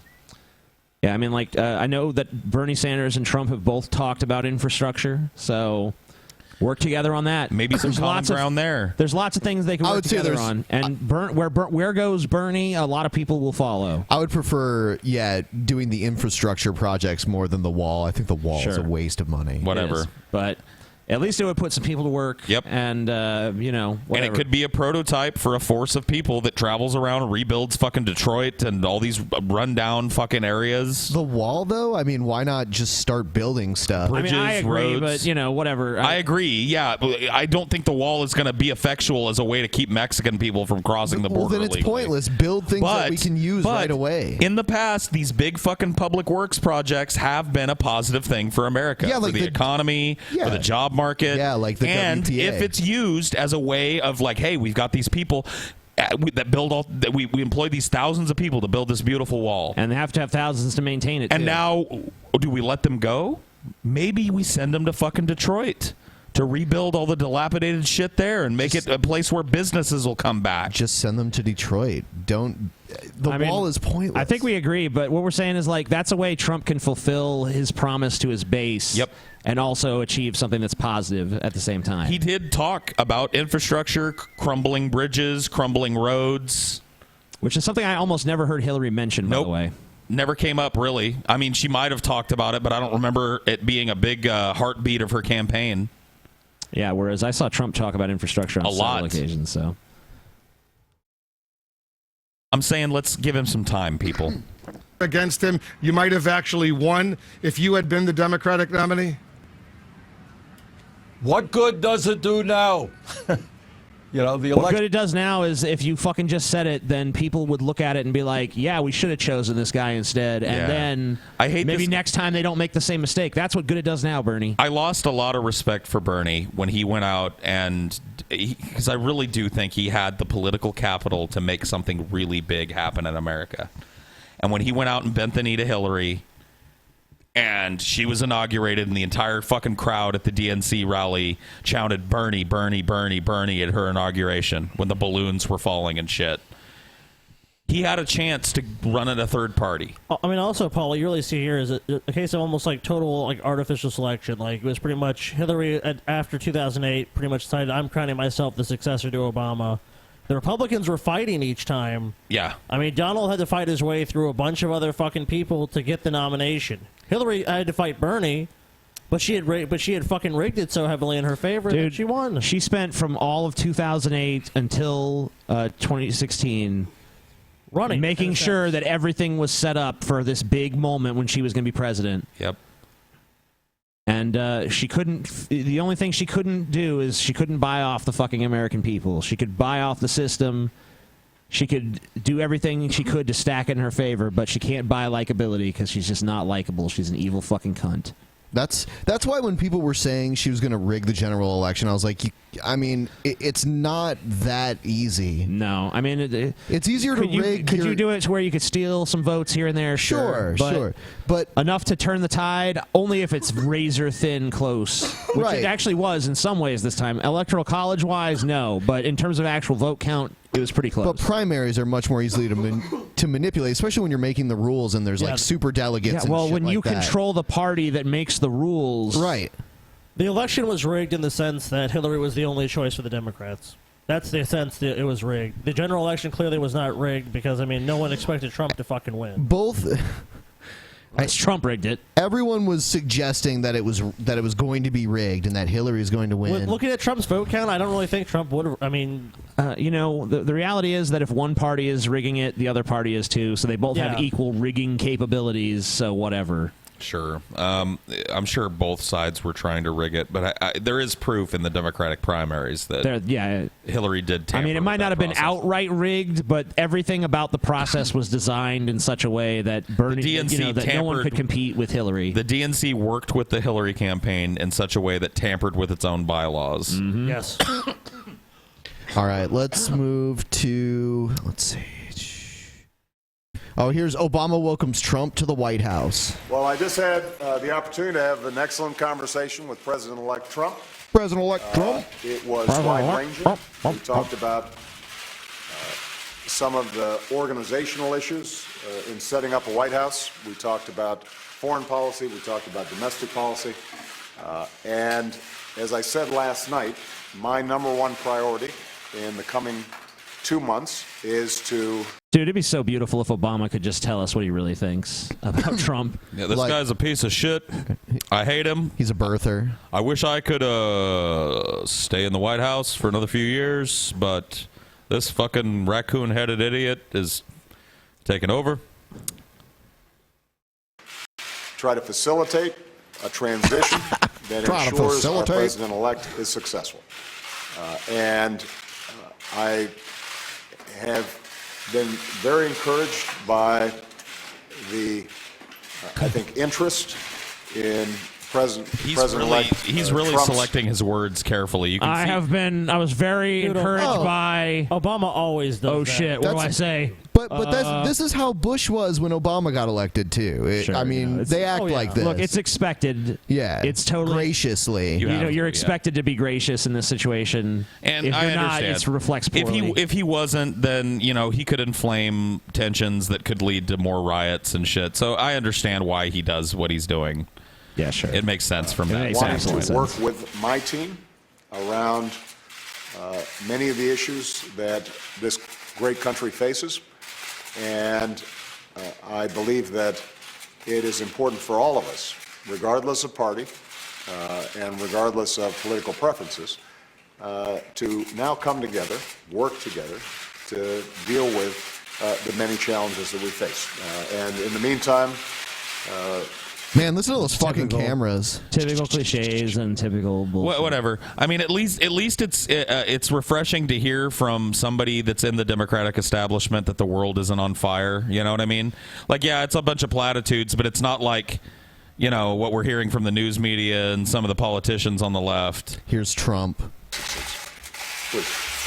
Well, thank you very much, President Obama. This was a meeting that was going to last for maybe 10 or 15 minutes, and we were just going to get to know each other. We had never met each other. I have great respect. Yeah, probably because you were always respect. Yeah, you were always accusing him of hiding the fact that he wasn't born in the United States. Oh yeah, for, you know what? I years. forgot about all that shit. That must have been kind of awkward at this meeting. Yeah. He's got a statue of Martin Luther King over his shoulder too. I wonder if that's The intentional. meeting lasted for almost an hour and a half, and it could have, as far as I'm concerned, it could have gone on for a lot longer. We really Obama's like, put that we discussed a lot statue of of Martin Luther King right there over different his left situations, shoulder. some Yeah. wonderful and Yeah. some Do that. difficulties. That'll be my statement. I very much look forward to dealing with Donald the Trump's a president piece of shit. in the future, including counsel. He's Okay. No one believes you're going to fucking Obama for counsel. Okay? I mean, maybe you will. Maybe you will. Maybe you will, but certainly this gonna is have such to a on some fucking level. this is I was wondering when Trump was going to do this move to the fucking left. I thought it was going to be after the primaries, but now I'm realizing no, immediate. it's when he's in the White House he's doing it. All of a sudden, Hillary went from you be in jail to she fought a great campaign. Let's give her a round of applause. Yeah. She Trump would went be from in she's jail. born in Kenya, he's a piece of shit, he's the worst president ever, he's a disaster, to I respect him, I'm going to seek his counsel. I mean, because he's the winner. He doesn't give a shit at Yeah, this point. well, the great move to the middle just happened, and it's going to go even farther left, I think. Once he Donald gets Trump into that. has been a Democrat before. I still think he is. I think this is something that people don't like to talk about because it's the no true Scotsman's fallacy, right? When you say Trump's not a real Republican, but the fact of the matter is that the dude was a Democrat for most of his voting life. And this recent shift to Republicanism happened pretty recently. Certainly within the last few political cycles is when Donald Trump started to be a Republican Trump. I still think he's way more liberal than he lets on. I think he ran a campaign to get a nomination in a party where you have to be fucking hardline right, and they love to hear the red meat shit. Dip the fucking bullets in pig's blood and shoot their families with them. You know what I mean? Like, they love that red meat shit. He tossed him the red meat, and now he's in office, and he's probably going to be a pretty fucking moderate president. But once again, I'm not making calls about Donald Trump anymore. I stopped that on election night. That's the last time I make actual calls about Donald Trump. I'm just saying, so this could happen. I mean, that's the great thing about Trump at this point is that we don't know what's going to happen. But certainly, at least in terms of his rhetoric, he's dialing it down, at least for now. explain some of the difficulties, some of the high-flying assets, and some of the really great things that have been achieved. So, Mr. President, it was a great honor being with you, and I look forward to being with you many, many more times in the future. You know, the thing about Trump is that I think if there's anything that kind of puts, like pressure that like kind of pushes him towards the direction of doing something good is like, I feel like he actually really cares about his fucking name and his reputation and shit. He does. Dude, I like this handshake. I like Obama just like, gotta do it. He does not, like, whatever happens, but Trump does not want his presidency to be associated with failure. No. He wants to be remembered as a great president. And he's going to work towards it. Now, whether he gets there, he's faltered in some of his business dealings. Mm-hmm. So sometimes Trump sets out to do something and he doesn't quite get to the peak. If he fucks up, he's not going to get the second term.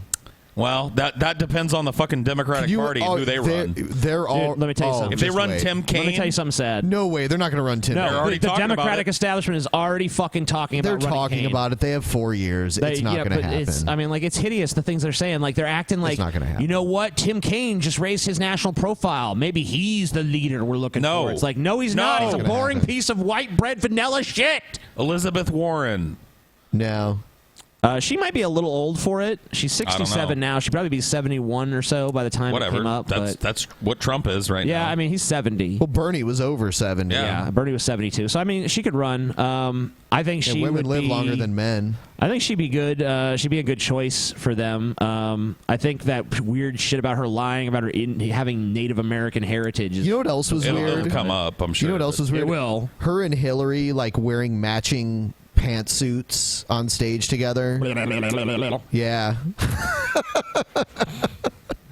Thank you, TJ, for that visual. I know. That visual aid. Yeah. I needed that. You did. Come here, Elizabeth Warren. Thank you, everybody. Thank you, everybody. We're not going to be taking any questions. Thank you, everybody. Thank you. Thank you. Here's a good rule. Don't answer the questions when they just start. Here's a good rule. Don't answer any questions. Wow. Obama, the smooth fucking criminal all the way to the end. You've been struck by a smooth president. Here's a good rule. Don't answer any of the fucking questions. I remember when Obama first got elected, they'd always catch him like out back at places smoking. Like, oh, yeah. Dude, he wasn't good at hiding. He eventually had to quit. I would pay $1 million fucking dollars if I had it to witness that hour-and-a-half conversation.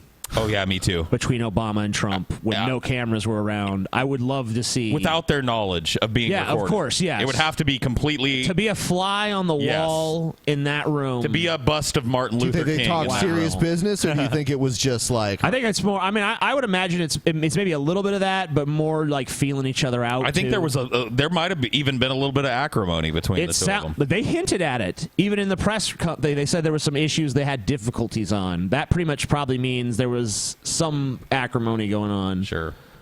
I wonder if the birther thing was brought up. Probably not, I would imagine. I don't think Obama would have dignified it, really. I mean, maybe Obama would bring it up just to fucking almost make him uncomfortable. Maybe in a joking way. Yeah, like say it as a joke. But want to see my birth certificate there, Donald? Yeah, something like that. You know.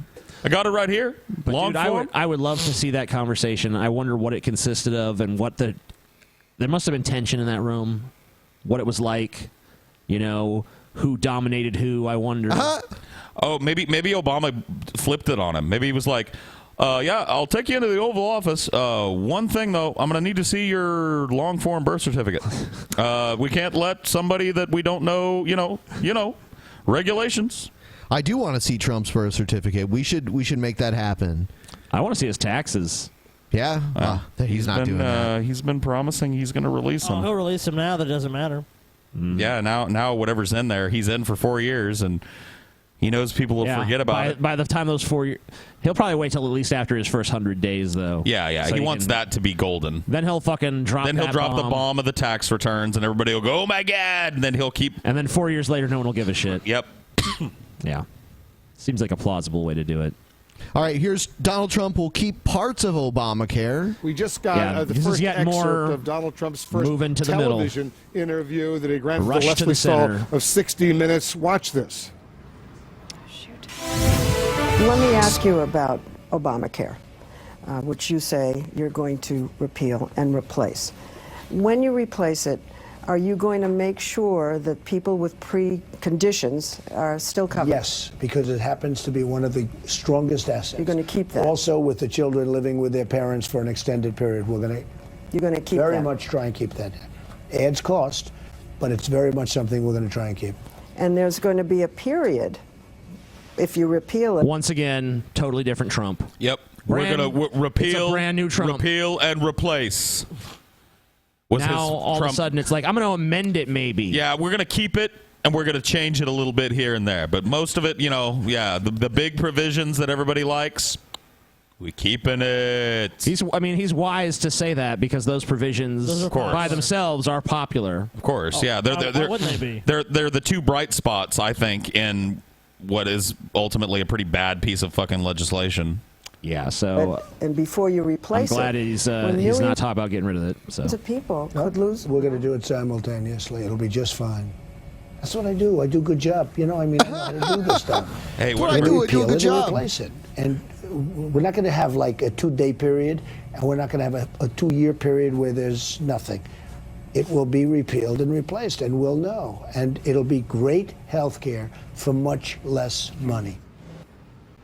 Well, if he can do that, I'm behind it. All right, yeah, let's see. Yeah, I mean, who's gonna say whatever? No? Yeah, I mean, like if you could do it, have fun. I mean, I like you. You pretty much just. If you're really going to work to keep those two provisions of Obamacare, I'm fine with you getting rid of it. And you're going to lower the cost and increase the quality of health care? Yeah. Sure. Do it. And don't have fun. Don't fuck with our weed either. Yeah, don't take my fucking weed. Leave our weed alone. Hands-off approach. Be a statist. States' rights. Don't deny people with pre-existing coverage. See, I'm not having... I mean, like, the climate change thing would... Go ahead and flip-flop on that, too, because that's...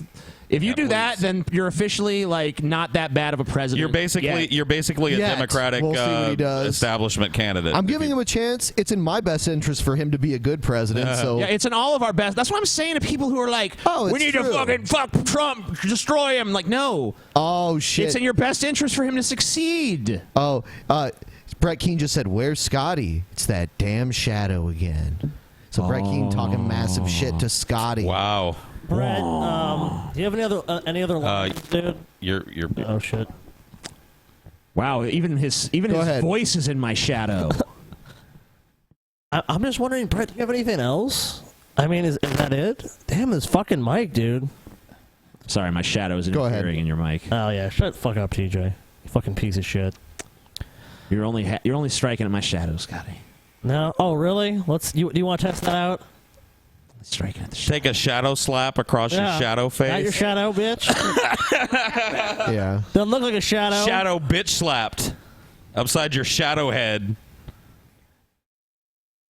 So, did we ever get that thing over to the matinee? I wrote it up. I told him I was going to send it to him after the show. Hey, Brett, you know what's great, too, is that camera you have. You want to see your camera, Brett? You want to look at your camera that I destroyed? Hey, don't instigate the Manatee. I'm trying to get him on this fucking Do you want to just have him on now? I don't know if it will come on now. Maybe. No, I want to save it for the thing that we're fucking charging people for. Let's bring it on. I mean, if he has any stipulations, we should hear them. Yeah, let's... I'm sure he does. He doesn't have enough to simulate. Fucking fine. Scotty's like, no. What to do with Brett?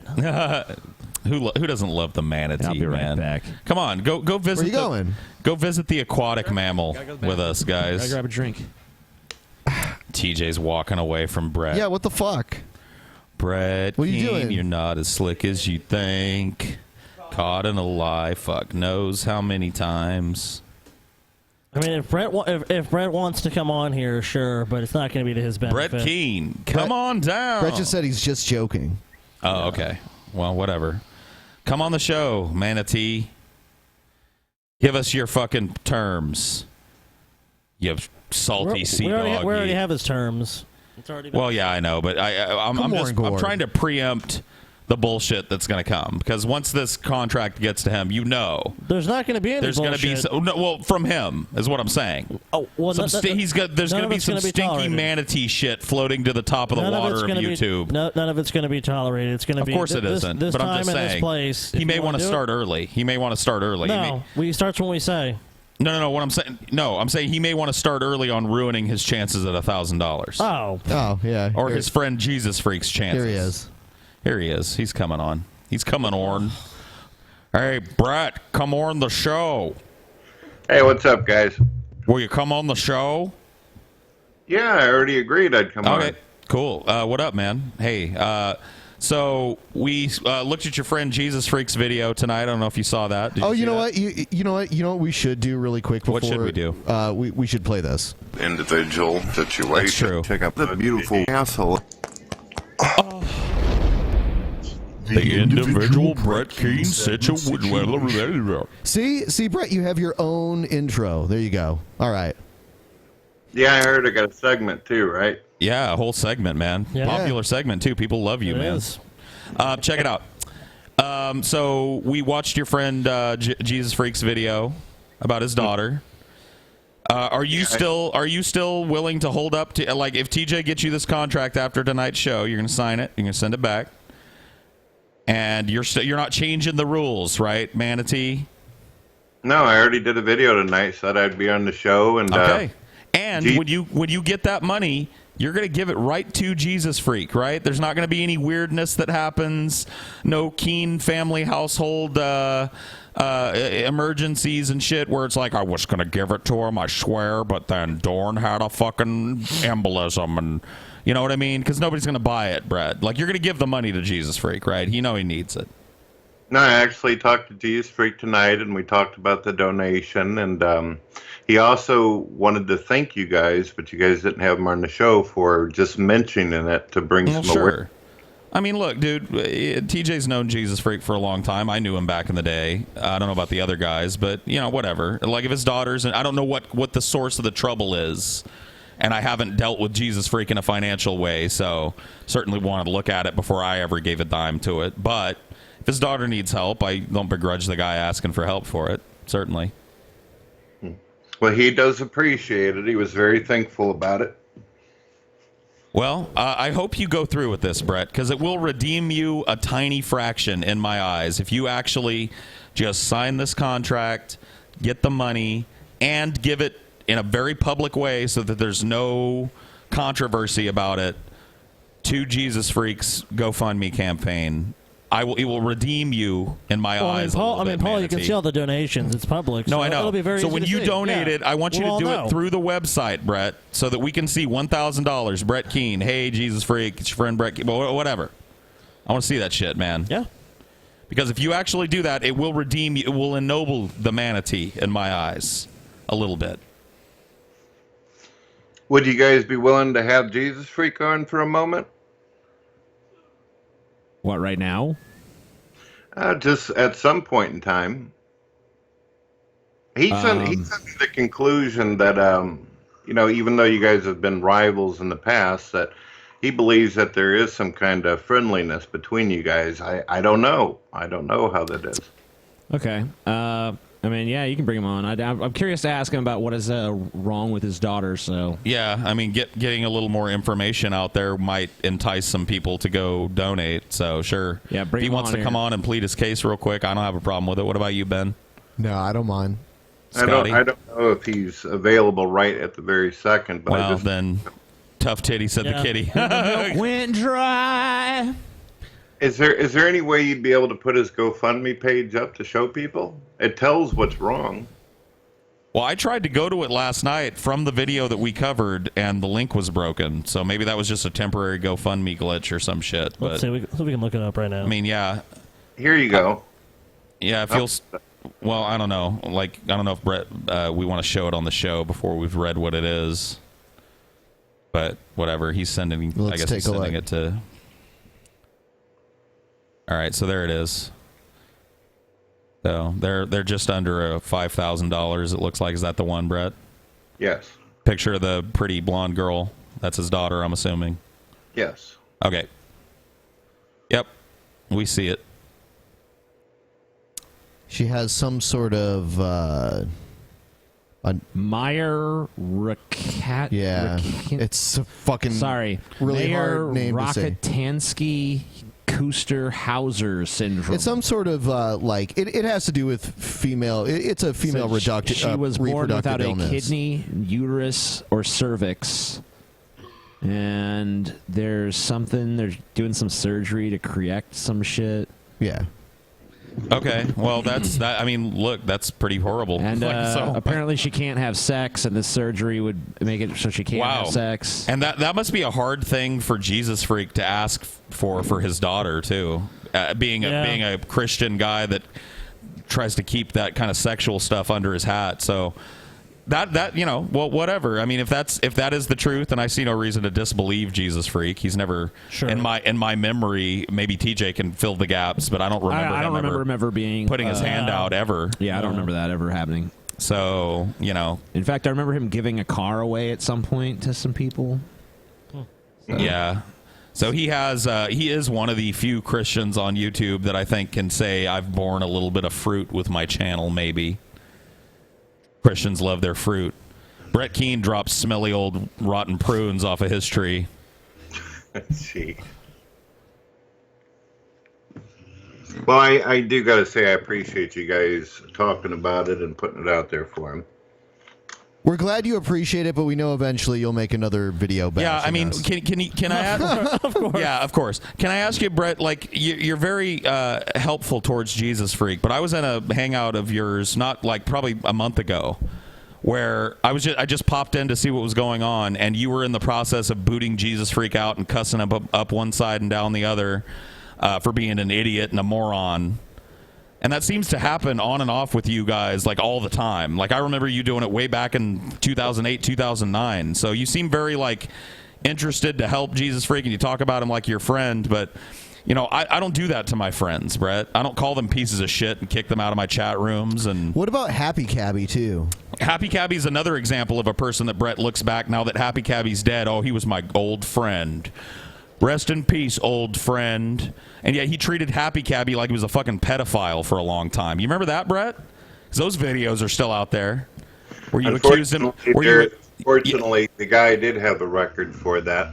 Well, whatever. I haven't seen evidence to that fact. But the point of the matter is that after he died, you claimed that he was an old friend of yours, and you had dragged his fucking name and face through the mud. If I die, how long will it be before Brett Keane is like, my old friend TJ? TJ and I may not have agreed on everything, but in the end, we were old rivals and friends. Two crusty old generals meeting at the site of an old battle. No, Brett. No. You said awful things about Happy Cabby. You've probably said pretty bad things about Jesus Freak in the past. Why do you do that to your friends, man? Why does that always happen to you with your friends, Brett? Well, you were misrepresenting, obviously. I am? Had a single disagreement with Jesus Freak a while back in Hangout, and it was a simple boot, and he's been in my Hangout ever since then, many, many times. You booted him and called him a moron. Let's get this idiot or an idiot or some shit. And Paul, you say that you don't call your friends piece of shit, but you called TJ a solicitor. On a video. Called TJ a solicitor? Yeah, you TJ, you're a fucking solicitor, man. No solicitors, TJ. Sorry about that. I got a video where you talk, man. Brett, I don't call my friends pieces of shit. I don't call my friends pedophiles. I don't insinuate that they're touching little children. All the other gross things. You used to talk about how Happy Cabby was like a sexual predator and shit, and how he would hit on women, and maybe some of that's true. But you know what? If you have a friend that's struggling with something like that, you don't blast it all over the fucking internet, Brett. Well, where is these videos at where I'm blasting Happy Cabby? Okay, well, never mind. I'm not going to put you on to the channel, but everybody else, we've mentioned a channel before that has a lot of old Brett videos, and I bet if you go to that channel and search for Happy Cabby, you're going to find a few things that Brett had to say about his old buddy. Well, go ahead and find it then. His old buddy, Happy Flabby. Oh, do you want to watch it now? I mean, if I could find... I don't have a keyboard and mouse, but I bet I could find one.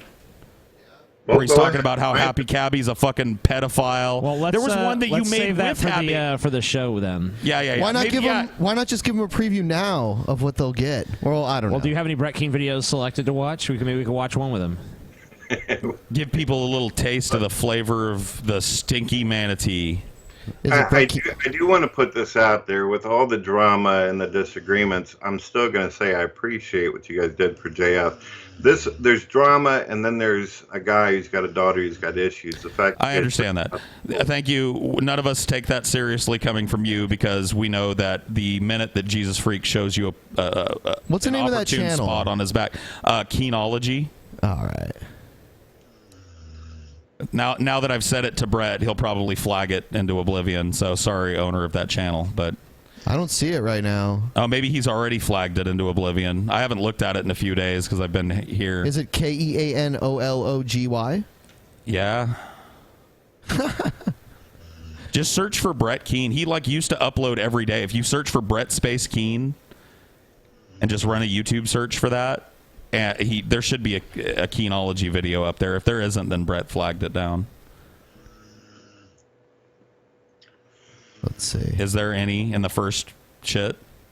Not yet. Nah, Brett must have flagged it down. Yeah, I knew that was going to happen eventually. Of course. Brett, that's why he's doing this whole well, if you can find that video, go find it, because I just flagged it. Yeah, it's still out there, Brett. You fucking manatee retard. The person that owns that channel still has all those videos, and I'd be willing to bet, Brett, they're going to start going up again, so you better get that DMCA finger ready. The internet never forgets, Manatee. Did he? How many do you DMCA a week, Brett? Yeah. That's a good question. How many videos do you DMCA? You've been very quiet, Brett. Did you DMCA that channel down? Sitting here listening to you guys. Okay. Okay, sure. Did you DMCA that channel down? No. You didn't, so it just disappeared into the void for no reason? I have no idea. With hundreds and hundreds of old videos that you've removed because they don't support your current positions? Wow, that's pretty crazy, Brett. That's pretty crazy. It was called Keenology. Anyway, whatever. You don't have to type it in because you flagged it down, dumb shit. Oh my God. You mind if I add Jesus Freak to the call? He just sure, bring him on in. All right. Hurrah for the Jesus Freak. Hello, Jesus Freak. You're on the Drunken Peasants. I'm trying to turn everything down so I don't have background noise. Yeah. Okay, what's up? Okay, somebody had Facebooked me. This is Jesus Freak. Said that you guys wanted to talk to me. Is that true? Well, Brett asked if he could bring you in, and we said sure. So we went and looked at your daughter's GoFundMe page, and we saw what it was about. And, that's a pretty noble, I think, cause.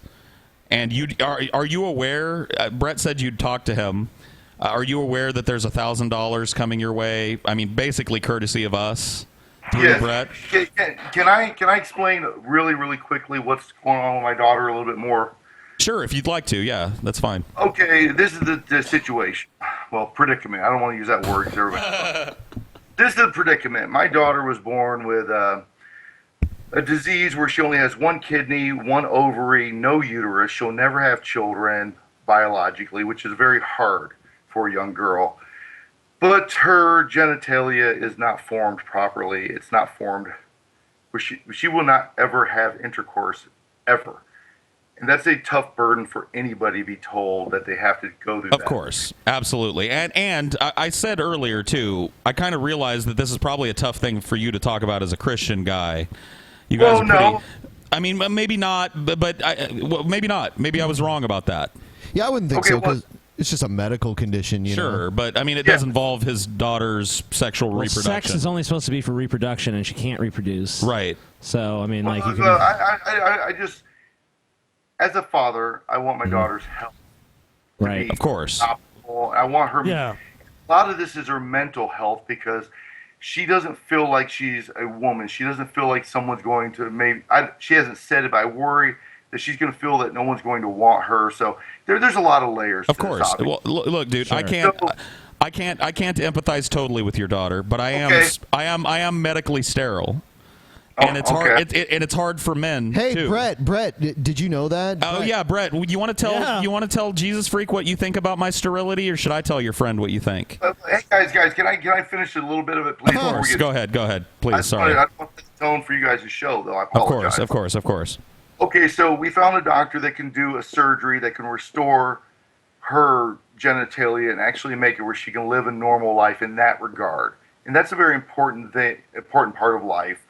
And her mother and I want to make sure that can get done. And that's why I wanted to come on. And I know you guys have a huge fan base. I've pushed it as far as I can with my fan base. Sure. We've raised $5,000. And I hate begging people, but I'm desperate to help my kid. I think any father would. So I wanted to beseech you guys as listeners, I mean, this is a little girl. She's 16. She just turned 16 the other day, you know. Of course. She got the rest of her life in front of her, and we want to get this done. So if you guys could, you know, plug whatever, and if your listeners could help, I would greatly appreciate it. Now, concerning the Brett thing. Yes. I will not take the $1,000 from Brett. You will not. Would you like for me to explain why? Why? Okay, my issue is this. Brett's family he's got a good family. He's got a lovely wife and nice children. Brett's a decent guy. I get along with him very well. Sure. I consider him a friend. And I'm not going to take money off someone else's table when they need that money. It's not on his table. Well, here's what he asked us to do on the last show, Jesus Freak, and then I'll let you continue, okay? He said he wasn't willing to take the money. He'd been jockeying back and forth trying to get more money for a long time. He wanted $2,000, and he wanted this, and he wanted that. We had told him from the beginning it's $1,000. He came on our last show towards the end, and he said, look, would you give it to my friend Jesus Freak? Because his daughter needs an operation. So if I come on the show, would you give that money to Jesus Freak? And it costs me nothing, and it's more than I could give him. And we said, sure. What we'll do is we'll drop a contract, we'll pay you, and then you can give that money right to Jesus Freak. So it's never really on his table. He's not considering that his money. He considers it your money, Jesus Freak. Well, Paul, I understand that you guys were in negotiation for money before I got involved. Sure, of course. Brett being kind, when he heard about my my daughter's predicament. It's okay. You can say situation. We do it all the time here. You get used to it. Okay. When he heard about that, he felt compelled to help, and he did an offer. He said, "Look, if I can go on to the Drunken Peasants, if they'll pay me, I will gladly give you that money." And I told Brett from the first moment he told me that, I said, "I will not accept the money from you because I feel like I will be taking food off of your table and putting it on my table." You know, theoretically, you know what I mean? That's I cannot interesting. do that, and because I've talked to my daughter about this, because I include my daughter in things that have involved her, because she's turning into a young lady and she needs to know about things. She agreed that Jesus Freak, can I stop you for just 1 second? Translate for a moment. Let's translate, Paul. Who wants to do this? I think you should do it, Paul. Okay, You Jesus take it, 'cause Freak. we all know what we all had at the You just gave what I consider to be a very impassioned plea for you wanting your daughter to live a normal life, and you are desperate for money. I mean, you need to get to a goal that's going to get her that operation that's going to allow her to live a normal sex life, which is what you're asking. And I think that that's a very noble thing. It is strange to me on the level of being almost incomprehensible that you would look at $1,000 towards that goal and scoff at it just because it's coming through Brett Keane. Now, what I think, and what Scotty and I just whispered back and forth about, is that I think you don't trust Brett Keane to deliver that money, and you don't want to put him in a bad position. No. That is absolutely not the case. Mine is purely... Let me give you a good example. My mom today sent... I got on my Facebook. I can prove it. My mom sent me a message saying, "Look, hon, I love you. You know, your stepdad and I have talked about it. We're going to donate $1,000. Sure. And I'm worried about putting my mom out because they don't have tons of money either. Sure. So, you know what, Mom? I want to wait to see what we can do. Let people that can give comfortably give comfortably. And then if that's the Brett is last not giving. option, I will Hold take on, it. guys. Hold on. To me, Brett Keane is in a situation where I know he has been adamant about wanting to donate this money, but I tell him I'm not going to take it because I feel like I'd be going down the street asking. This is you guys actually did not whisper what I was thinking. Oh, okay. Because I had a different thought about it.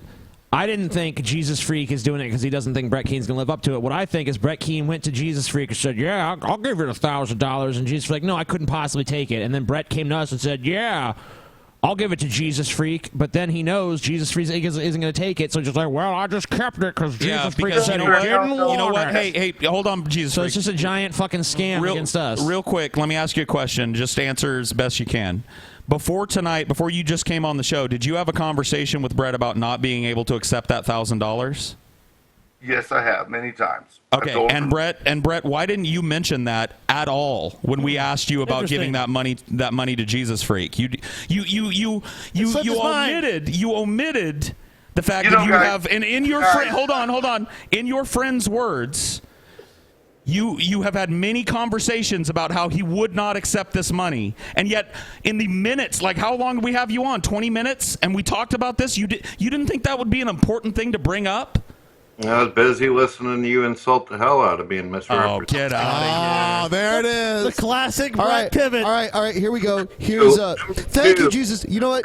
Hold on. All right, everyone, go contribute to Jesus Freak's whatever thing. Yeah, go contribute to Jesus Freak if you want to. If you find it to be a worthy cause. But, all right. Yeah. And I found the videos that we were talking about. Oh, Brett. yeah, where you're trashing Happy Cabby. We were talking before we brought you on, Jesus Freak. I don't know if you're still there. Are you still there, sir? Yeah, I'm still here. We were talking about how Brett treats you as a friend. I personally, like about a month ago, saw him boot you out of a hangout and call you a moron and an idiot after he had done so, which is fine, whatever. It's your friendship. But you probably know Happy Cabby. You've been around the block on YouTube. I know of him, but I've never. Right. Okay. Well, are you aware that Brett had extensive dealings with Happy Cabby over a long period of years? To be honest with you, I don't know very much about that. Okay, well, let me tell you this. Brett Keane considers Happy Cabby a friend. If you go to his channel, you'll see Goodbye Old Friend, which is a video that he put up for Happy Cabby where he talks about how sad he is that Happy Cabby passed away recently, which you may or may not have known. But here's a video that we have of him talking with Happy Cabby about things that he was saying about Happy Cabby. It's a Skype conversation that was recorded, and we get to see how Brett Keane actually treats his friends here. To be honest with you guys, I get along with Brett very well. I consider him a friend. Sure. I don't want any part of the tear down of Brett Keane or the negativity. Goodbye then. Yeah, goodbye. Get lost. Support his daughter's GoFundMe. Thank you very much. Yep. Have a good night. Yep. Have a good night. I really do. Thank you. See you later. Yeah, no problem. Yep. Later. Get out of here. Yeah, it really wasn't the teardown of Brett Keane. It's just plain Brett's words. Just trying to help you I'm not interested in the truth about Brett Keane. I'm not interested in the viper's nest that I keep as a friend. Here we go. We're not interested in your deal then, basically. That's fine. Two Brett Keanes talking to me on my YouTube channel. That's pretty low, but you're gonna have to skip ahead to get to like the meat. Make another account? Okay, sorry. I'm trying to rush it. Okay, so Brett Keane is God is not you, is that correct? I have a channel called Brett Keane is God, but the person is mimicking the username. So if you see Brett Keane is God on the channel, my channel is actually terminated, so that would be an imposter. All right, let me go ahead and block Brett Keane as God. You see what we got. I'll give you what my channel now. Okay, how far do you want me to go? Just skip ahead a little bit. I mean, they cover tons of topics and shit. I mean, early on, I know he brings up the pedophile shit. So if you go back a little bit, maybe. Restricted, and the ones that are not age restricted, since I was given a show status, I'm actually able to age restrict the videos myself. Well, if something, if you're really saying that, look, it's age restricted because whenever I go to look at any of these videos, I didn't see an age restriction. Where would I find it on the page? So we're towards the end of this. I watched this pretty recently, actually. If you go back a little bit, he broaches the subject of why Brett Keane's calling him a pedophile and shit. This is towards the end of that exchange. Okay. So yeah, maybe back there, try there. Would have said there and said that in the title. I believe that people do extremely. I know you're going to get offended by this, but you even said 9% of your audience, according to your stats, are children. It's one of the reasons why I think that YouTube is a place where it should be for discussion and fun and all that. I'm sure you probably think it's fun, but kids do watch us, Happy Cabby. Mm-hmm. And that was my complaint, but I'm not accusing you of pedophilia or anything. You've never said that you're into kids or anything, but you did dance naked in front of an audience. No, I didn't. All right. So what was happening at this point was Brett had one of his websites, and he was uploading videos about Happy Cabby, talking about how he dances naked for children in front of his YouTube channel. and how he should be taken off of YouTube because he's a pedophile and he's dancing naked in front of children. Then Happy Cabby confronts him about it, and he's like, "Well, I don't know, 9% of your audience is children. He even said you're dancing Brett, naked. He wasn't naked." Let Brett talk. Yeah, Brett, what do you have to say about this? I believe that's a conversation, if I remember, because I'm not seeing the screen, but this is the conversation where I told him, because he's taking a lot of heat for doing a twerking video where he literally had these extremely thin underwear on dancing. A lot of kids watched him because he did balloon videos and all that. Sure. I was trying to help him out at times, saying, look, people are saying this. But it was you were trying to help him out by uploading those poisonous fucking videos to your website, talking about how he was corrupting kids and how he was making this content and he was weird with kids. There's a lot of people that were upset and bothered by that, and later on a record. But you were. Yeah. You were. We're not talking about other people. We're talking about you. I was not naked in that video. And he wasn't. Yeah, he had some thin ass underwear on where you could literally put a crack of his ass. You had another one where you're in your underwear. Yeah, and I was not naked in that one either. And you take a look at a lot of those Chubby Chaser videos I made, a lot of them are age restricted.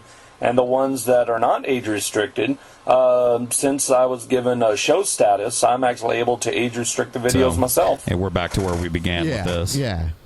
So we'll jump ahead. Sure. This is a half hour. I mean, it just goes on and on. He said, look, you and I, we've had our moments, we've had our ups and downs, but let's put this aside. And he agreed, I agreed. But 2 days go by, and he's sitting there, doing this homosexual act on screen. It's just shocking. Just absolutely shocking. The fuck is it? About the thing that you were talking about, that's one more thing. Happy, I want to make sure you're still there. Are you still listening? I'm still here. Are you still alive? You still breathing? People can go watch it. And I don't have an issue with saying, hey, I spoke out at him about that. It caused him a lot of problems. He took a lot of heat from atheists as well as religious people. What did you say to him about it? Because from my recollection, Brett, you didn't just speak out about it. You kind of went on a fucking blitz against him about it. You were not there during all the Skype conversations, me trying to talk to him and all that. Right, but I do have two that you have with him that he did tape and released. This is one of them. There's another one. Well, I'm not doing anything nasty or disgusting. I'm just telling him he shouldn't do that. He's confronting him to lose his reputation on YouTube by what he was doing. Okay. And you're an expert. You're an expert on YouTube reputation, Brett. We all know how high your reputation is. Working naked for everybody, even though you guys. You don't have to. People dislike you just for being you. You don't have to put a mankini on and twerk. Yeah. Jeez. Paul's ego is pretty mean to you, huh, Brett? He can be rough. That's indeed. I just see through his stinky bullshit. What's this? Hold on. What's this one? Oh yeah. Explaining relationship with Happy Cabby. So these are like Skype IMs that you're scrolling through here, Brett? I don't know what you guys are putting on the screen. I'm sharing the screen with you. Yeah, screen is shared, bud. You gotta. I don't see any kind of button where I can accept.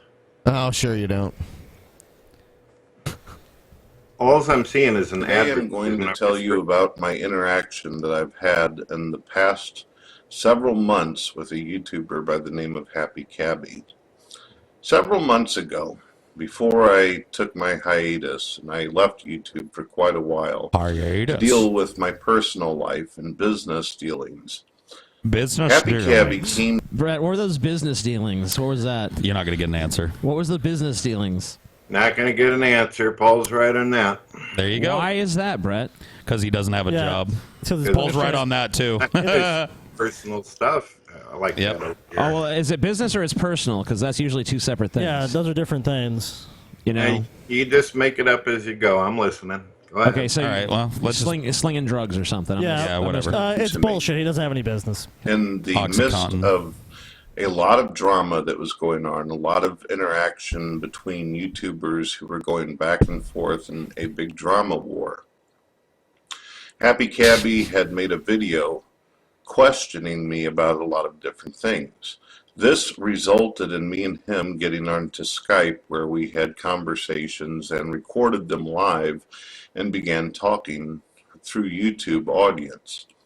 Happy Cabby realized that having me on his videos, a guy who was as prolific at video making as I've been in the last 6 Brett, years. I'm going to say something. I'm going to ask you something here. Prolific is one way to describe I'm it. listening to your speech pattern, and I'm looking at your face here, and it looks like you were having some dental problems. It kind of looks like you had a swollen kind of tooth or something maybe at this point. Is this right after a visit from your dad where he punched another tooth out? Or what was going on there? Because it looks like the left side of your face is real swollen. Video. I don't know what's happening. I haven't had it. All right, cool. Never mind. Keeps falling back on that one. Just throwing it out there.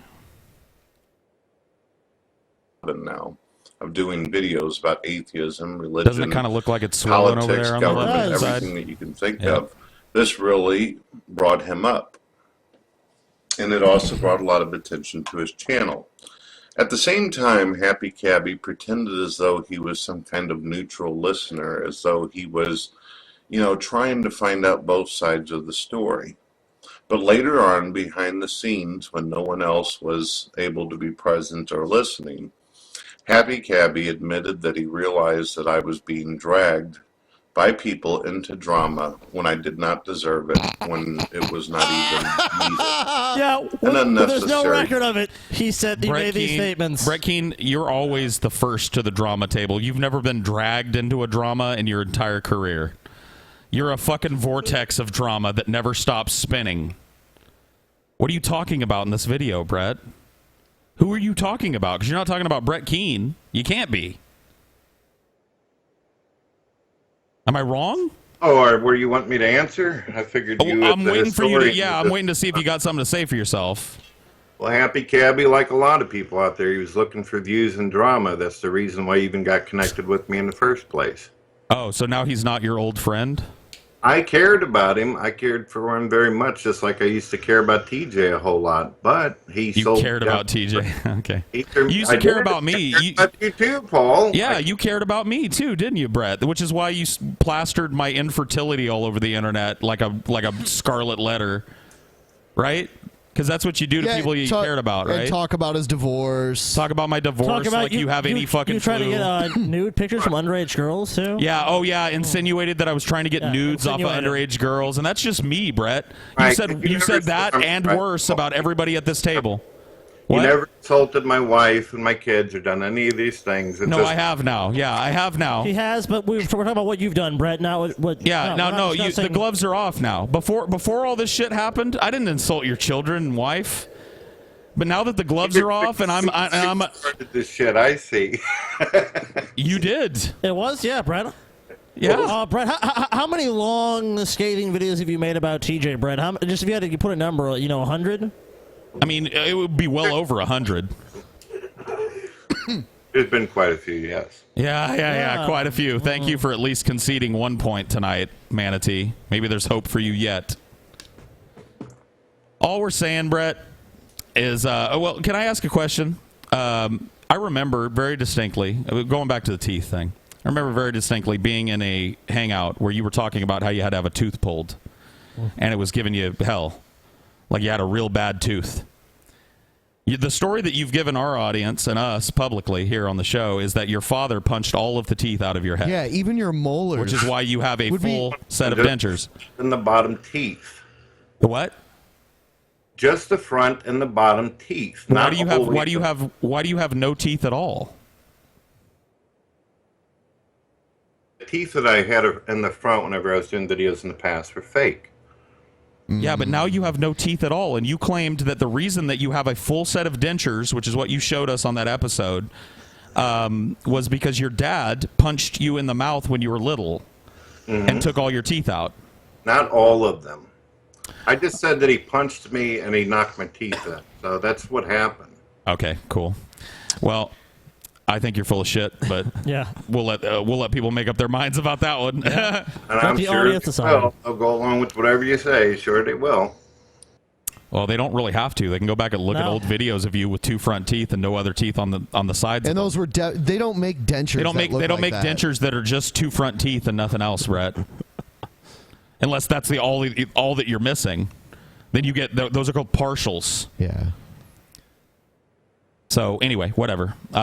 You're full of shit on everything I bring up. Like every video we show. This is a good preview for you folks, though. If you like listening to Brett Keane squirm when confronted with his own videos, then you'll probably enjoy the Brett Keane episode. I don't know if Brett's still going to come on though now that Jesus Freak has said. I told you guys not to poke the hornet's nest. I'm on the show.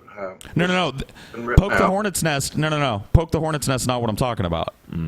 This. He's not going to give Jesus Freak the money. Well, look, if he doesn't want to take it, or if Jesus want to give it, I don't give a shit. If Jesus Freak, I'm sending Brett a contract at the end of the show. Fine. He can sign Jesus it. Freak doesn't want the money, Brett can keep the money. Yeah, that's his problem. Yeah, I think that a real man, though, that has said in the past that he wanted to support his friend would make an anonymous donation of $1,000 to that charity. But, you I guess you can do whatever you please with it, We will see what happens. I'm going to send Brett his contract. All right, cool. Contract is on the way, Brett. All right, but let's let Brett go, and we'll see him again on Sunday. Yep. Goodbye, Brett. Thank you for coming on, Brett. Thank you for answering some questions or attempting to in your own way. Yeah, thank you for pivoting. Jesus Christ, what a slippery eel. I can't see the screen, guys.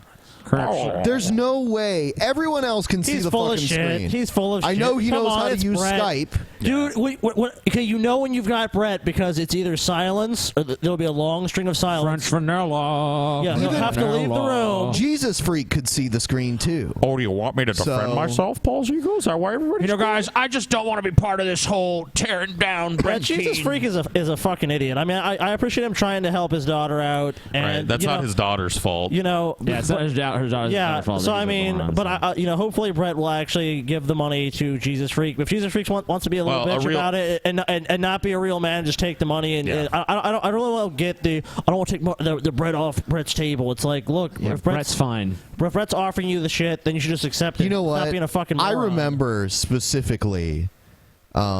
Jesus Freak had a hangout, or I'm sorry, Brett Keane had a hangout that Jesus Freak was in, and they were talking about something related to illness, and Jesus Freak actually mentioned that his daughter had a vaginal illness. Like, this was months and months ago, okay? Yeah, sure. And then, like, Jesus Freak was just like sharing it because it was relevant to the conversation. And then later on, Jesus Freak was like, "Oh man, I shouldn't have said that in a public hangout. Could you edit it out of the video?" And Brett was kind of like, "I don't know." And then obviously I watched it on the video later because Brett was like, "Fuck Jesus Freak." What a good pal. No, I'm not editing this video. Yeah, what a pal. I remember that. Yeah, what misplaced fucking What a good loyalty. friend. Well, that good friend is not going to probably not going to send that $1,000 your way, but no. Everybody will get to reap the benefit by watching the upcoming Brett Keane episode, Part 2. The private episode, the Vimeo everyone needs to make episode. sure that Jesus Freak's daughter can get laid. Yeah. I mean, I do think that is pretty sad. That's a good if you got an extra $5, go toss it at Jesus Freak, I guess. Yeah, might as well. It's not her fault that her dad is Jesus Freak. Jesus Freak, yeah. There you go. I want to continue being a dupe with Brett Keane for a little longer until he stabs me in the back, guys. I'm not going to participate. Okay, Jesus Freak, bye. See ya. I don't know why he's so desperate to get in touch with me if he doesn't want to fucking. Because he knows you have a huge audience. No, he just wanted you to plug his thing. And I want you to just plug my thing, and I don't want to participate in anything else. It is weird to me though. $1,000 on the table, and this guy needs $10,000. He's halfway there. I couldn't possibly take food out of Brett Keane's Couldn't possibly mouth. fix my daughter's vagina possibly with Brett Keane's money. Okay, wow, what a weirdo. Brett Keane can afford fucking video games and recording equipment and computers that are high-end enough to run fucking modern games. I don't think Brett Keane's fucking starving. Yeah, your sympathy for Brett Keane is misplaced, Jesus Freak, if you end up watching this. The man has enough money to have a PS4. He's not okay. He's not okay taking money from Brett Keane, but he's okay taking money from our audience. Yeah. If we were going to give it directly to him, he'd be fine. Because we got tons of money, right, Jesus Freak? We're just swimming in dough. And we're just atheists, you know. We're just atheists, you know. Wouldn't want to take any money off of Manatee's plate. Well, if your daughter doesn't get her surgery and it's about $1,000 short, you may end up regretting those fucking words. But dumb ass. Whatever. Retard.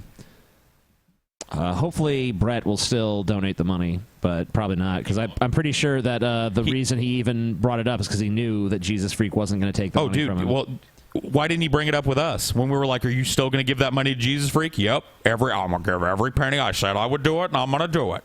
And then Jesus Freak comes on, no, I've told him I'm not taking it. Manatee. And the stupid thing is, he wanted Everyone Jesus knew he Freak wasn't on gonna get here. the money. Yeah, he brought Jesus. Just like Brett Keane, he brought his own demise on the show. He can't help but bring somebody on that's going to contradict his fucking story. Well, he just wanted absolution for him keeping the money. That's, of course. That's what he was really going for. Jesus Freak. No. Oh, yeah. Brett. Oh, yeah. I'm not going to be the thing that tears down Brett. It's like, aren't you Brett's friend? Don't you want to do it? Why don't you defend Brett? No, I don't want to be involved. You know, he's a fucking retard. I was thinking, I think Brett did this whole Jesus Freak thing for ammo to be like, Drunken Peasants wouldn't help Jesus Freak's daughter. Yeah, probably. I mean, he's trying to put a little shoe polish on his bad public image, but nobody with half a brain's buying it. We know, Brett, that Jesus Freak is expendable to you, and the first minute that it behooves you to stab him in the back, You know, will the one thing that's publicly. like overlooked about Brett Keane, because he has so many other negative attributes, is he's just such a corny motherfucker. Yeah. And his corniness is like never talked about, but it's true. Oh, it's true. He's so fucking corny. So fucking lame. I didn't hit it. Unbelievable. I think it's about time we wrap this shit up. Is the show? Is it really? Let's take a look. It's been 2 hours and 15 minutes. Oh, okay, yeah, I guess it is. That's about a show. Yeah. All right, guys. Well, thanks for tuning in, Thanks for being we will here. see you guys on Monday. Peace. And hopefully we'll have the Brett Keane episode for you guys also on Monday. And crazy people. We're going to have some crazy people on the next episode. 1 if by land, 2 if by sea, 3 is for the manatee. 1 if by land, 2 if by